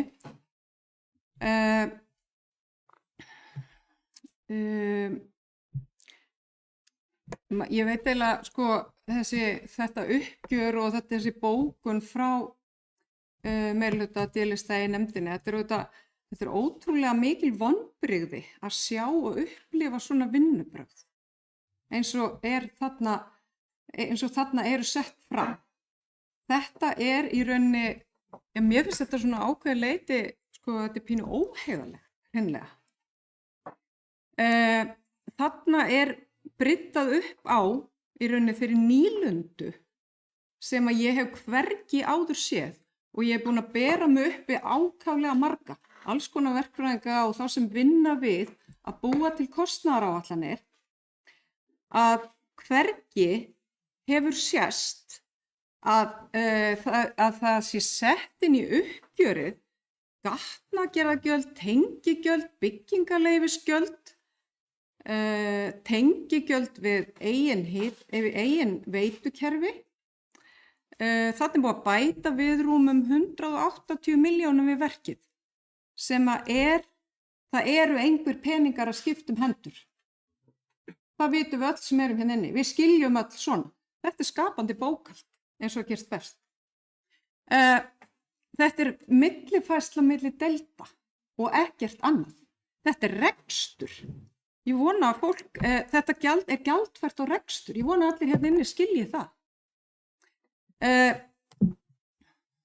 Ég velti líka fyrir mér að því að við vorum nýbúin að standa í öðru uppgjöri þar sem að við gerðum upp Goðheima sem var lagt hérna fyrir örfáum vikum, fínasta uppgjör. Þar sá ég ekki hvergi minnst á byggingarleyfisgjöld eða tengigjöld eða heimtögargjöld. Það var hvergi. Hvar voru þau gjöld þá í því uppgjöri? Mér þætti vænt að heyra svar við því. Ekki það skipti neinu máli í þessu samhengi af því að, eins og ég sagði, þá er þetta ekki hluti af kostnaðaráætlun og þegar unnin er kostnaðaráætlun og þegar uppgjör er birt, þá er verið að bera saman útboðið og þá verkliði sem samið er sérstaklega um. Þannig virkar þetta. Hér er verið að bera saman, það er ekki verið að bera saman epli og appelsínur, það er verið að bera saman epli og hnetur eða þetta er náttúrulega bara gjörsamlega gjörólíkt. Og mig langar bara að biðja meirihluta D-lista að vera heiðarlegir í þessu uppgjöri og gera þetta eins og alltaf hefur verið gert og eðlilegt er að gera. Ekki vera að búa til svona laga til þess að slá ryki í augun á fólki, slá ryki í augun á almenningi. Ég veit alveg og ég get nefnt hérna nöfn. Það var fólk á ykkar vegum að hringja út fyrir kosningar og fullyrða að húsið kostaði 3 milljarða. Þetta þrátt fyrir að það var búið að leggja fram fyrirspurn hérna á síðasta kjörtímabili. Það var búið að leggja fram fyrirspurn sem var búið að svara að okkar sviðstjóra sem ennþá er hér við störf í dag og hann var búinn að segja að það væri líklega 1,5 milljarður sem húsið kostaði. Það væri líklega 1,5 milljarður sem húsið kostaði. Það var auðvitað ekki allt komið fram kannski þá, en gott og vel, hann var búinn að svara því. Samt sem áður, hringdu ykkar fólk hér út fyrir kosningar og sögðu að húsið kosta 3 milljarða. Það er kannski vont fyrir fólk þegar niðurstaðan liggur fyrir og hún er nær því sem var sagt hér af okkar góða starfsfólki hér á eign- og veitusviði að niðurstaðan var nær því sem var talað um. Það er kannski, og maður fer kannski bara pínu að trúa vitleysunni sem maður segir, smá saman. En það er allavega alveg skýrt að þegar uppgjör er birt úr svona verki þá er verið að bera saman útboðið og þá verklið sem er samið um. Og þetta er, eins og ég endurtaki þetta, það er engi peningar að skipta um hendur og þetta hefur ekki verið sett inn í áætlanir. Ég bara taliði við þá sem eru hérna að vinna hérna kostnaðaráætlanir fyrir verk. Hvar í veraldarsögunni hafið þið séð þetta sett inn? Mér langar bara að fá að heyra það. Og síðan langar mér líka að heyra sko hvernig er þetta fullyrða það? Eru þið í rauninni að lýsa efasemdum um störf okkar embættismanna hérna? Að þeir séu bara ekki að skila, að þeir séu ekki að láta frá sér heildstæðar kostnaðaráætlanir fyrir verk. Það eru þeir sem að vinna þessar kostnaðaráætlanir. Það er engin annar. Það er ekki við pólitíkinni sem erum að vinna kostnaðaráætlanir. Ég hef aldrei nokkuð tíma komið nálægt því. Aldrei nokkuð tíma. Þannig að ég velti fyrir mér sko hverja eru þið að efast varðandi þessa kostnaðaráætlun? Eru það að efast embættismennin okkar þá? En þetta og þetta rauninni lýsir líka ákveðnu svona faglegu vantrausti á þá sem að vinna fyrir okkur. Okkar starfsmenn sem eru í góðri trú og að vanda sig í að setja fram vandar áætlanir. Þannig að þetta er bara, mér finnst þetta bara mjög vont. Þetta er bara mjög vont að svona sé staðið að málum. Læt þetta duga í bili. Takk. Takk fyrir það, Arna Ýr. Þá hefur Arnar Freyr Ólafsson, bæjarfulltrúi B-lista, beðið um orðið. Já, virðulegu forseti, bæjarfulltrúar og aðrir tilheyrendur. Vissulega þegar fyrsta bókun var lögð þarna fram þá lagði ég og bæjarfulltrúi Sigurjón fram bókun þar sem við drógum verulega í efa að þetta væri samanburðar hæfar tölur eins og kom hér fram í máli bæjarfulltrúa Örnu Ýrar. Og við lögðum fram þarna undirritaði bæjarfulltrúa dragi efa samanburðar hæfi verkefna er varða áætlun og heildarkostnað í bókun D-lista og þessum sökum getum við ekki tekið undir hana. Og síðan með ótrúlegum hætti komið hér fram og lögð fram ný bókun til þess að reyna að halda þessu til streitu og ég bara eiginlega tek höfuð mér þegar ég reyna að ráða fram úr meiningunni það sem að hún var lesin hér upp og ég eiginlega náði ekki inn í handum. En ég næði kannski síðar og eiginlega hveti þess að láta af þessum vinnubröðum. Ég átta mikið á því hverju þetta skilar ef að það er verið að koma því til leiðar að minnihluti og meirihluti það verði skýrari mörk þarna á milli að þá er vissulega það að takast. Þetta deilir okkur, setur okkur á sitthvorn stallinn og ef að það er raunverulega vilji bæjarfulltrúans að þá er í rauninni ekkert því að vanbúnaði að hefja slík vinnubrögð vegna þess að þau voru viðhafðir hér á síðasta kjörtímabili og það þekki allir það verklag og það umhverfi sem að við bjuggum við. Þannig að ég hef kosið það að fara allt aðra leið í minnihlutunum og hef reynt að vinna að heilindum án rætni og án þess að ráðast persónulega að fólki og það hefur farnast mér bara held ég ágætlega og ég hef reynt að vera málefnilegur og sanngjarn og þetta eiginlega ber ekki þess merki að það sé í þeim á þeim stað. Þannig að ég stýg bara tilbaka, huglið aðeins mál mitt og óska ykkur bara velfarnaðar í þessum störfum allavega. Takk fyrir, Arnar Freyr. Þá hefur Sveinn Ægir Birgisson, bæjarfulltrúi D-lista, beðið um orðið. Forseti, takk. Já, bara eins og sé kristaltært þá eru ekki að beina sig gagnvart neinum starfsmönnum neitt eða þannig. Við erum að tala um allan bókfæran kostnað sem var á Selfosshöllinni. Að bera saman hnetur og epli. Ok. Var það ekki bara raunin alltaf frá byrjun? Okkur var ekki gerð heildarkostnaður á þau verkið. Átti einhvern tímann að bera saman epli og epli. Okkur var ekki okkur var bara sendt jarðvegsvinna og byggingakostnaður til endurskoðanda þegar var farið hvort þetta væri yfir og myndi brjóta 60.70 grein sveitarstjórnarlaga. Eru bæjarfulltrúar hér sem sátu þá í bæjarstjórnar viðurkenna þeir brutu þessar reglur? Voru við í alvörun að reyna að bera saman epli og epli frá upphafi?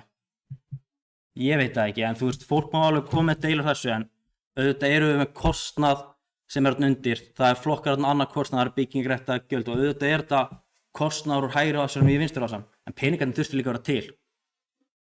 Það þurftu að vera til peningar til að færa á milli og borga sveitafélagum líka. Sveitafélagi átti kannski mikinn pening á þessum tíma. Auðvitað veit ég líka að við getum alveg farið meira skapandi bókhald, haft þetta ennþá ódýrara. Virðisaukaskatturinn kemur tilbaka á sumum verkliðum, þurfum samt að greiða hann, þurfum að eiga efni, þurfum að eiga hann pening til staðar, við fáum hann samt alveg tilbaka, við vitum það. Að ég spyr bara, var einhvern tímann viljinn að bera saman epli og epli frá byrjun? Ég held að svo var raunin ekki og menn geta alveg ekki farið tilbaka og vera að gagnrýna, en svona var þetta bara og svona allana endar þetta. Ég hef svo sem ekkert meir það að segja.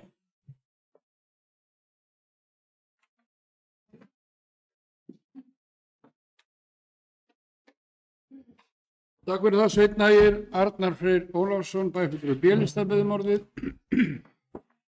Já, virðulegur forseti og bæjarfulltrúar og aðrir, ég eiginlega get ekki orða bundist við því að ætlast til þess að virðisaukaskattur sé tekinn og bókfærður þegar það er hvergi gert í neinum ársreikningum. Ég held að það í rauninni eitt og sér bara gefur til kynna að þetta er ekki sett fram að stillingu, menn þurfa aðeins að huglega mál sitt betur og vanda framsetninguna líka. Það er hvergi sett fram virðisaukaskattur í ársreikningum eða neinu slíku, þannig að það má vel tiltaka það sem einhvers konar sjóstreymis áætlunar gerð, en ég held að, eins og ég segi, við verðum að fara að huglega okkar mál aðeins betur hérna þegar við erum að setja þetta fram með þessum hætti. Takk.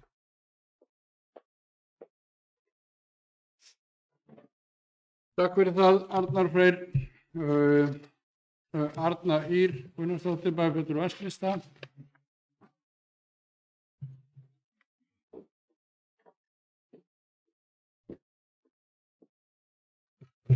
Forseti, já, mér langar bara til að taka undir orð bæjarfulltrúa Arnars hérna áðan varðandi það að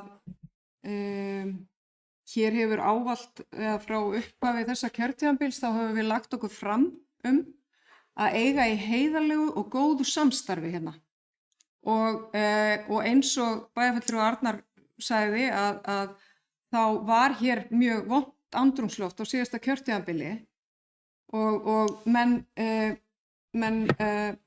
gengu ansi harkalega fram og ég veit alveg að það er enginn hérna inni sem vill að hlutirnir séu eins og þeir voru þá. Þess vegna og sérstaklega einmitt þess vegna finnst veldur þetta mér gríðarlegum vonbrigðum þessi vinnubrögð og mér langar að hvetja bæjarfulltrúa D-lista og sem sagt meirihlutann í eign- og veitunefnd til þess að endurskoða þetta. Taka þetta mál upp aftur og gera þetta á heiðarlegan hátt og vinna þetta þannig að sómi sé af. Þetta eru ekki vinnubrögð sem sómi af. Og ég get ekki skilið af hverju, af því að við erum nýbúin að vera í svona uppgjöri, af hverju það er verið að setja þarna inn liðir sem hafa ekki áður verið teknir inn í svona uppgjör. Þannig að við þurfum að vera vönda virðing okkar, við sem hér störfum, og gera hlutina eins og á að gera þá. Og standa ekki í svona einkennilegu skapandi bókhaldi eins og þetta er. Við erum bara að hvetja til þess að fólk og það er allt í lagi að endurskoða hlutina ef það er ekki gerðir og það þýðir ekkert að brosa í kampinn sko. En ég bara mér langar að hvetja ykkur til þess að taka þetta upp aftur og fara yfir þetta og leiðrétta þessa vitleysu. Takk. Takk fyrir það, Arna. Þá er komið Björgvin Guðni Sigurðsson, Álfheiður, varabæjarfulltrúi Samfylkingar eða S-listan. Gjörðu svo. Já, virðulegi forseti og tilheyrendur, var ástæða til að taka undir málflutning Örnu Ýrar og Arnars þetta kostulega mál. En það blasir við að hér er verið að setja uppgjör á stóri og mikilli framkvæmd sem var vissulega notuð með mjög afgerandi hætti hér í kosningunum fyrir 2 árum síðan. Því miður, af því að þetta var náttúrulega stórkostlegt framfaraskref að ræða fyrir íþróttalífið í bænum. Og nú komið að uppgjörinu og það er sett fram með villandi hætti. Það er í besta falli hægt að líta á þessi mistök, en þó ekki af því að þetta var rætt ítarlega eins og framkom í máli bæjarfulltrúa Arnars á fundi nefndarinnar hér á dögunum. En það er hins vegar þess heldur ástæða til að skora á meirihlutann til þess að endurskoða þetta og breyta uppgjörinu til þeirrar gerðar sem eðlilegt er og ávallt hefur verið sett fram. Að þarna erum að ræða villandi framsetningu og þetta er pólitískur skollaleikur ef þetta á að standa svona. Það er eins og hægt að vinda á málunum með að setja þetta fram með réttum og sanngjörnum hætti. Af því að það er villandi gagnvart bæjarbúum að láta málið standa svona í þessu uppgjöri. Og lítið mál að færa það til betri og réttari vegar eins og var bent á hérna alveg frá nefndafundinum umrædda og þar til núna þessu bæjarstjórnarfundi í dag. Takk fyrir það Björgvin Guðni og þá hefur Álfheiður Einarsdóttir bæjarfulltrúi álist að biðja orðið.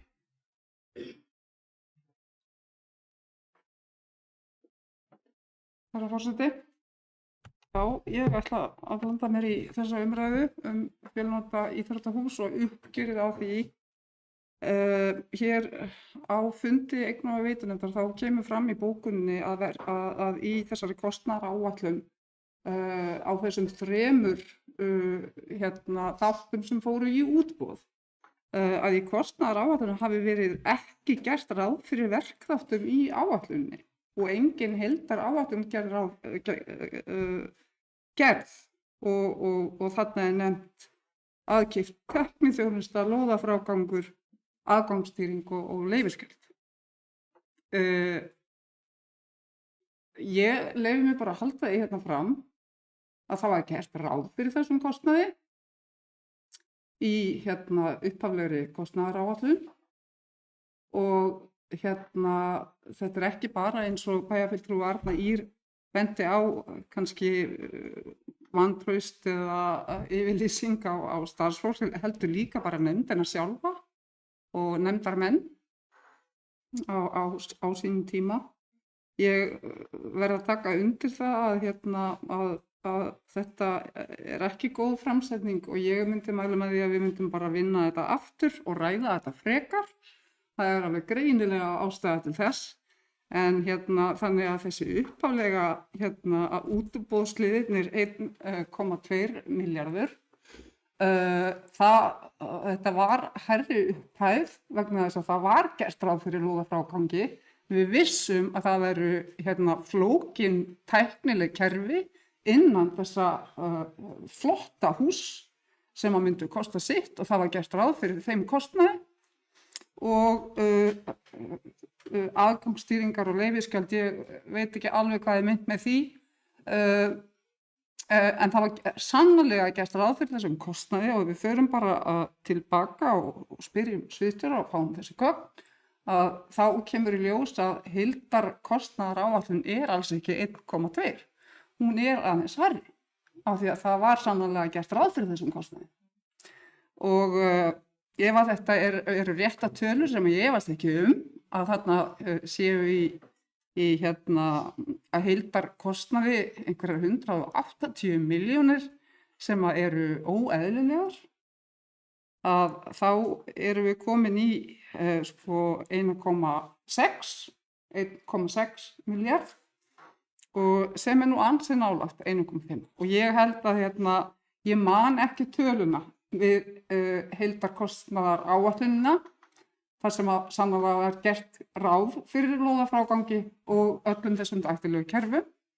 En mig minnir, og ég ætla ekki, eins og ég segi, ég man ekki alveg töluna, ég ætla ekki að hengja mig upp á hana, en mig minnir að það hafi verið rúmur 1,3 milljarðar sem var gert ráð fyrir að þetta myndi kosta í heildina, með öllu. Þannig að miða við þessar umræður hér og þannig að allir séu sáttir, vegna þess að ég er alveg viss um að við viljum öll að sátt ríki um þetta og að uppgjörið sé sannarlega rétt og eðlilegt, að þá bara vinnum við þetta aftur, sko. Þá bara förum við yfir þetta aftur. Og sviðsstjórinn sem er með alla yfirsýn alveg frá A til Ö og við í nefndinni, þó ekki öll, en einhver voru með alveg frá A til Ö, að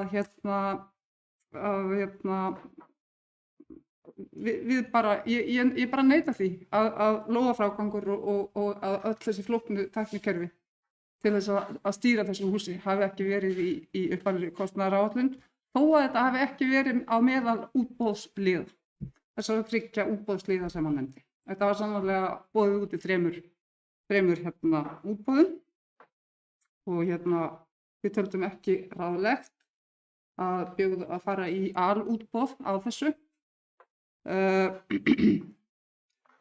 Og síðan í öllum verkum alltaf einhver aukaverk og verktakar hafa komið og beðið fjármagn fyrir aukaverk, eitthvað hafi farið þarna úrskeiðis, einhverjar forsendur sem að við gáum okkur hafi brostið og annað, þannig að það þurfti að semja við þessa verktaka þennan aukakostnað.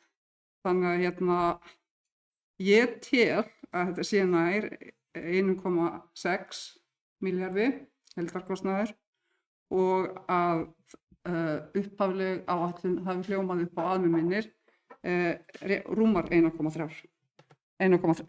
milljarð. Takk fyrir. Takk fyrir, Álfheiður.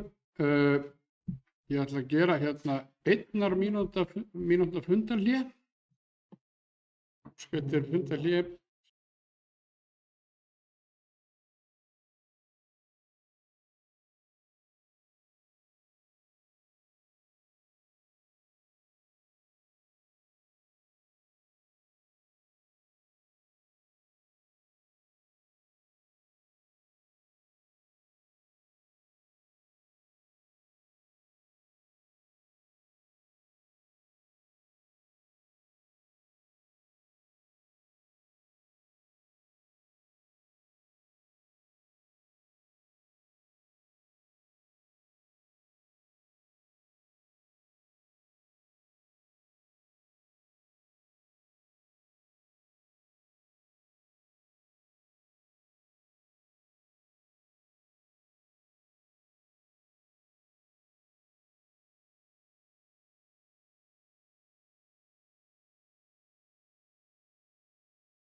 Jónsdóttir, varaforseti, ætlar að taka hér við stjórn fundarins.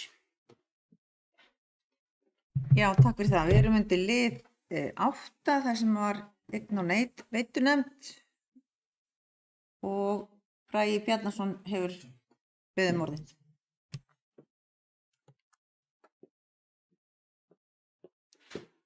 Forseti, bæjarfulltrúar og aðrir tilheyrendur. Já, það hefur ímyndilega sagt þetta mál, margt komið fram, tilfinningar sem fylgja líka.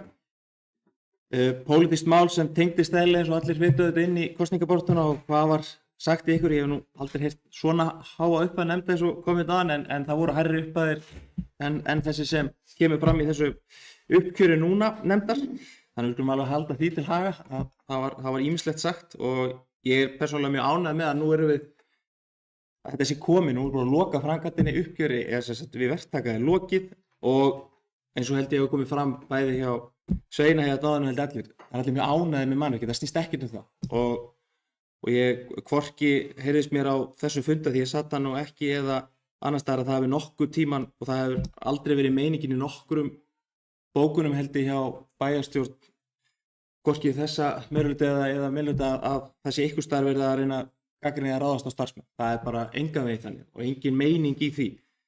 En eðlilega getum við auðvitað túlkað hlutina mögulega þannig, en það er ekki meiningin, nú það sé sagt.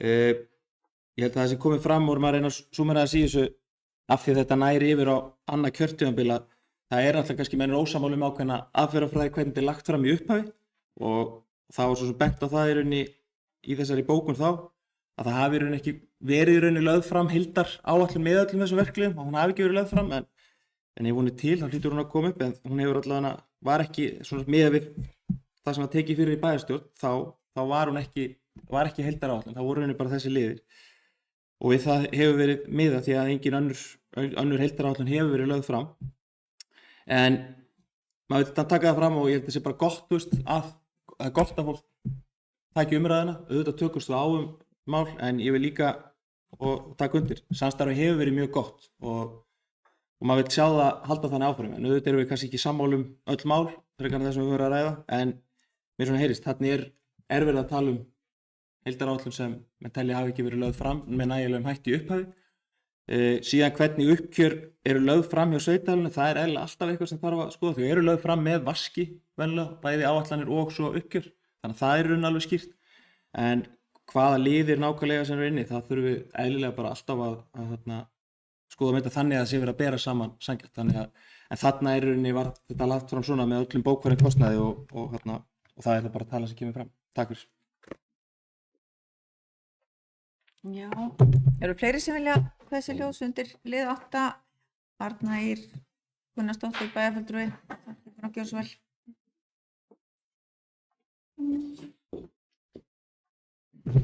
Forseti, mér vantar ennþá svar við af hverju það eru ekki þessi gjöld sem við verðum að tala í uppgjörun á Goðheimum. Af hverju eru þau ekki dregin þar fram? Mér vantar svar við því. Af hverju er ekki verið að tala þar tengigjöld og byggingarleyfisgjöld og önnur slík gjöld? Mér vantar svar við því. Af hverju er verið að gera þetta á ólíkan hátt með svona 2-3 vikna millibili? Takk. Já, Sveinn Ýr Birgisson bæjarfulltrúi hefur þessi ljós.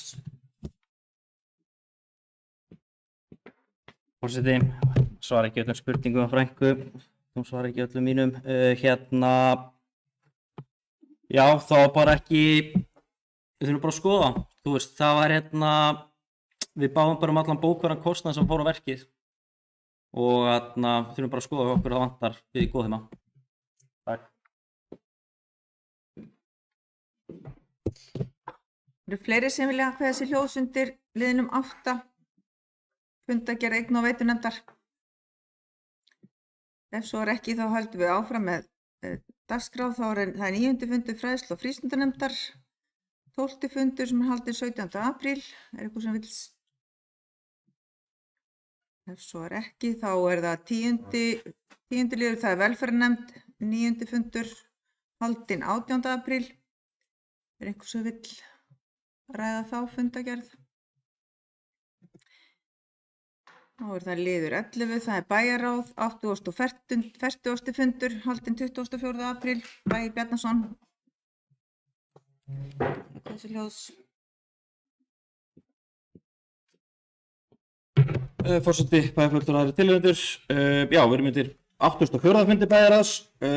Langar svona bara rétt kannski að stikla á allan máli 1, 2 og 3 kannski svona stuttlega til upplýsingar að þarna í fyrsta máli vorum við að taka þarna fyrir samkomulag við móttökudeild Selfoss æfinga og keppnisaðstöðu. Það er náttúrulega búið að vera að vinna í gangi núna í mörg ár og telur hana svona liggur við rúmlega 10 ár aftur í tíman þar sem búið að vera að skoða mögulega æfinga og keppnisaðstöðu fyrir móttökudeildina. þar sem að það hefur legið fyrir lengi að núverandi aðstaða færi undir nýjan Suðurlandsveg þegar að brúin kæmi. Margir staðir verið skoðaðir innan sveitafélag sem utan og þá í samstarfi við önnur sveitafélag. Það er ekki gengið upp hingað til en þarna er komin lending sem stjórnin lagði til, náð þarna góðum samningi að nýta aðstöðu með öðrum upp í Bolöldu. Nánast tilbúin braut, þannig að starfið verður ekki fyrir neinum skakkaföllum, þeir geta bara farið og byrjað að æfa og það er fyrirhuguð mikil og spennandi uppbygging þarna áfram, þannig að það eru tækifærandi framtíðar, en auðvitað er þetta ekki ákjósanlegt að einhvert íþróttafélag eða alveg saman hvað aðstæða þurfa að fara út úr sveitafélaginu. En þetta er allavega niðurstaðan, sameiginleg niðurstaða mótorhjólsdeildar ungmennafélagsins og sveitafélags að þetta hafi verið besta lausnin og þarna var verið að samþykkja það samkomulag. Mjög ánægilegt líka við samþykktum þjónustan við Dansakademíu Selfoss sem er búin að vaxa gríðarlega á undanförnum árum og eru komið yfir 200 iðkendur sem er mjög ánægilegt. Og svo erum við viðbúin bara svona til upplýsingar allan að þarna vorum við að taka fyrir framkvæmdarleyfi fyrir Rauðholt að það er verið að fara í endurnýjun á lögnum og gatnaframkvæmdum, þannig að það verður ýmislegt rask þarna í sumar, þannig að við biðjumst velvirðingar á því fyrirfram og ég veit að íbúar munu virða það með okkur því að það er alltaf gott að við þurfum að endurnýja götur og þarna er verið að hefja þessa stofnæð, framkvæmdir við helmingi af þessari stofnun. Takk fyrir. Fleiri sem vilja þessi hljóðsvarandi 11. lið, það bæjarráð 80. fund. Ef svo er ekki þá er það 12. liður, það er ungmennaráð, 1. fundur haldinn 2. apríl. Og ef engi vill ræða þá fundagerð þá er það 13. liður, það er ungmennaráð, 2. fundur haldinn 22. apríl. Sveinn Ægir Birgisson, bæjarfulltrúi hefur beðið um orðið.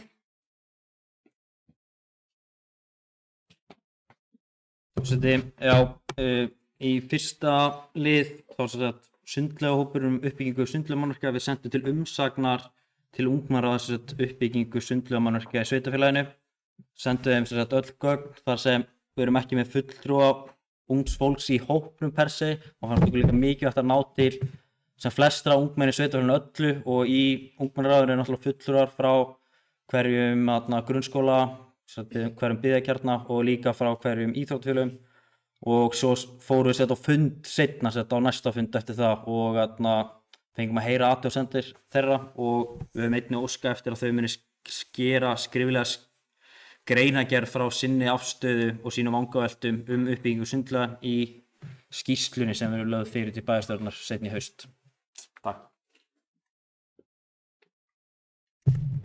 Já. Eru fleiri sem vilja ræða 13. lið, ungmennaráð, annar fundur haldinn 22. apríl. Ef svo er ekki, þá er það 14. liður, það er skipulagsnefnd 27. fundur haldinn 24. apríl. Er einhver sem vill ræða þá fundagerð? Ef svo er ekki, þá er það 15. liður, það er bæjarráð, 85. fundur haldinn 2. maí. Er einhver sem vill? Bragi Bjarnason, bæjarfulltrúi. Forseti, bæjarfulltrúar tilheyrendur, bara rétt til upplýsingar á myndir lið 5. Bæjarráð tók fyrir og samþykkti þarna reglur vegna skilmála fyrir úthlutun á viðbótarlandi eða lóðum í Árborg. Skipulagsnefnd hafði þarna unnið svona skilmála til að hafa viðmið þegar að lóðareigendur mögulega saman í götu eða stakir þar sem hentar að stækka lóðina. Það eru mögulega einhverju svona smá skikar sem verð eftir á hornum og annað svoleiðis og lóðareigandi vill stækka og taka það svona til kannski sinnar umsjónar eða gróðursetja í því að þarna fær skipulagsfulltrúi og sveitafélagið ákveðin ramma til að miða við og vinna eftir og það er mjög gott og þarft held ég. Þannig ég vildi bara svona hnykkja á því að það er mjög jákvætt að það sé búið að samþykkja þetta. Eru fleiri sem vilja ræða fundagerð bæjarráðs 85. fund? Ef svo er ekki, þá er að 16. liður, það er bæjaráð 87. fundur haldinn 8. maí. Er einhverjir sem vilja ræða þá fundagerð? Ef svo er ekki, þá er dagskráin tæmd og fundi slitið.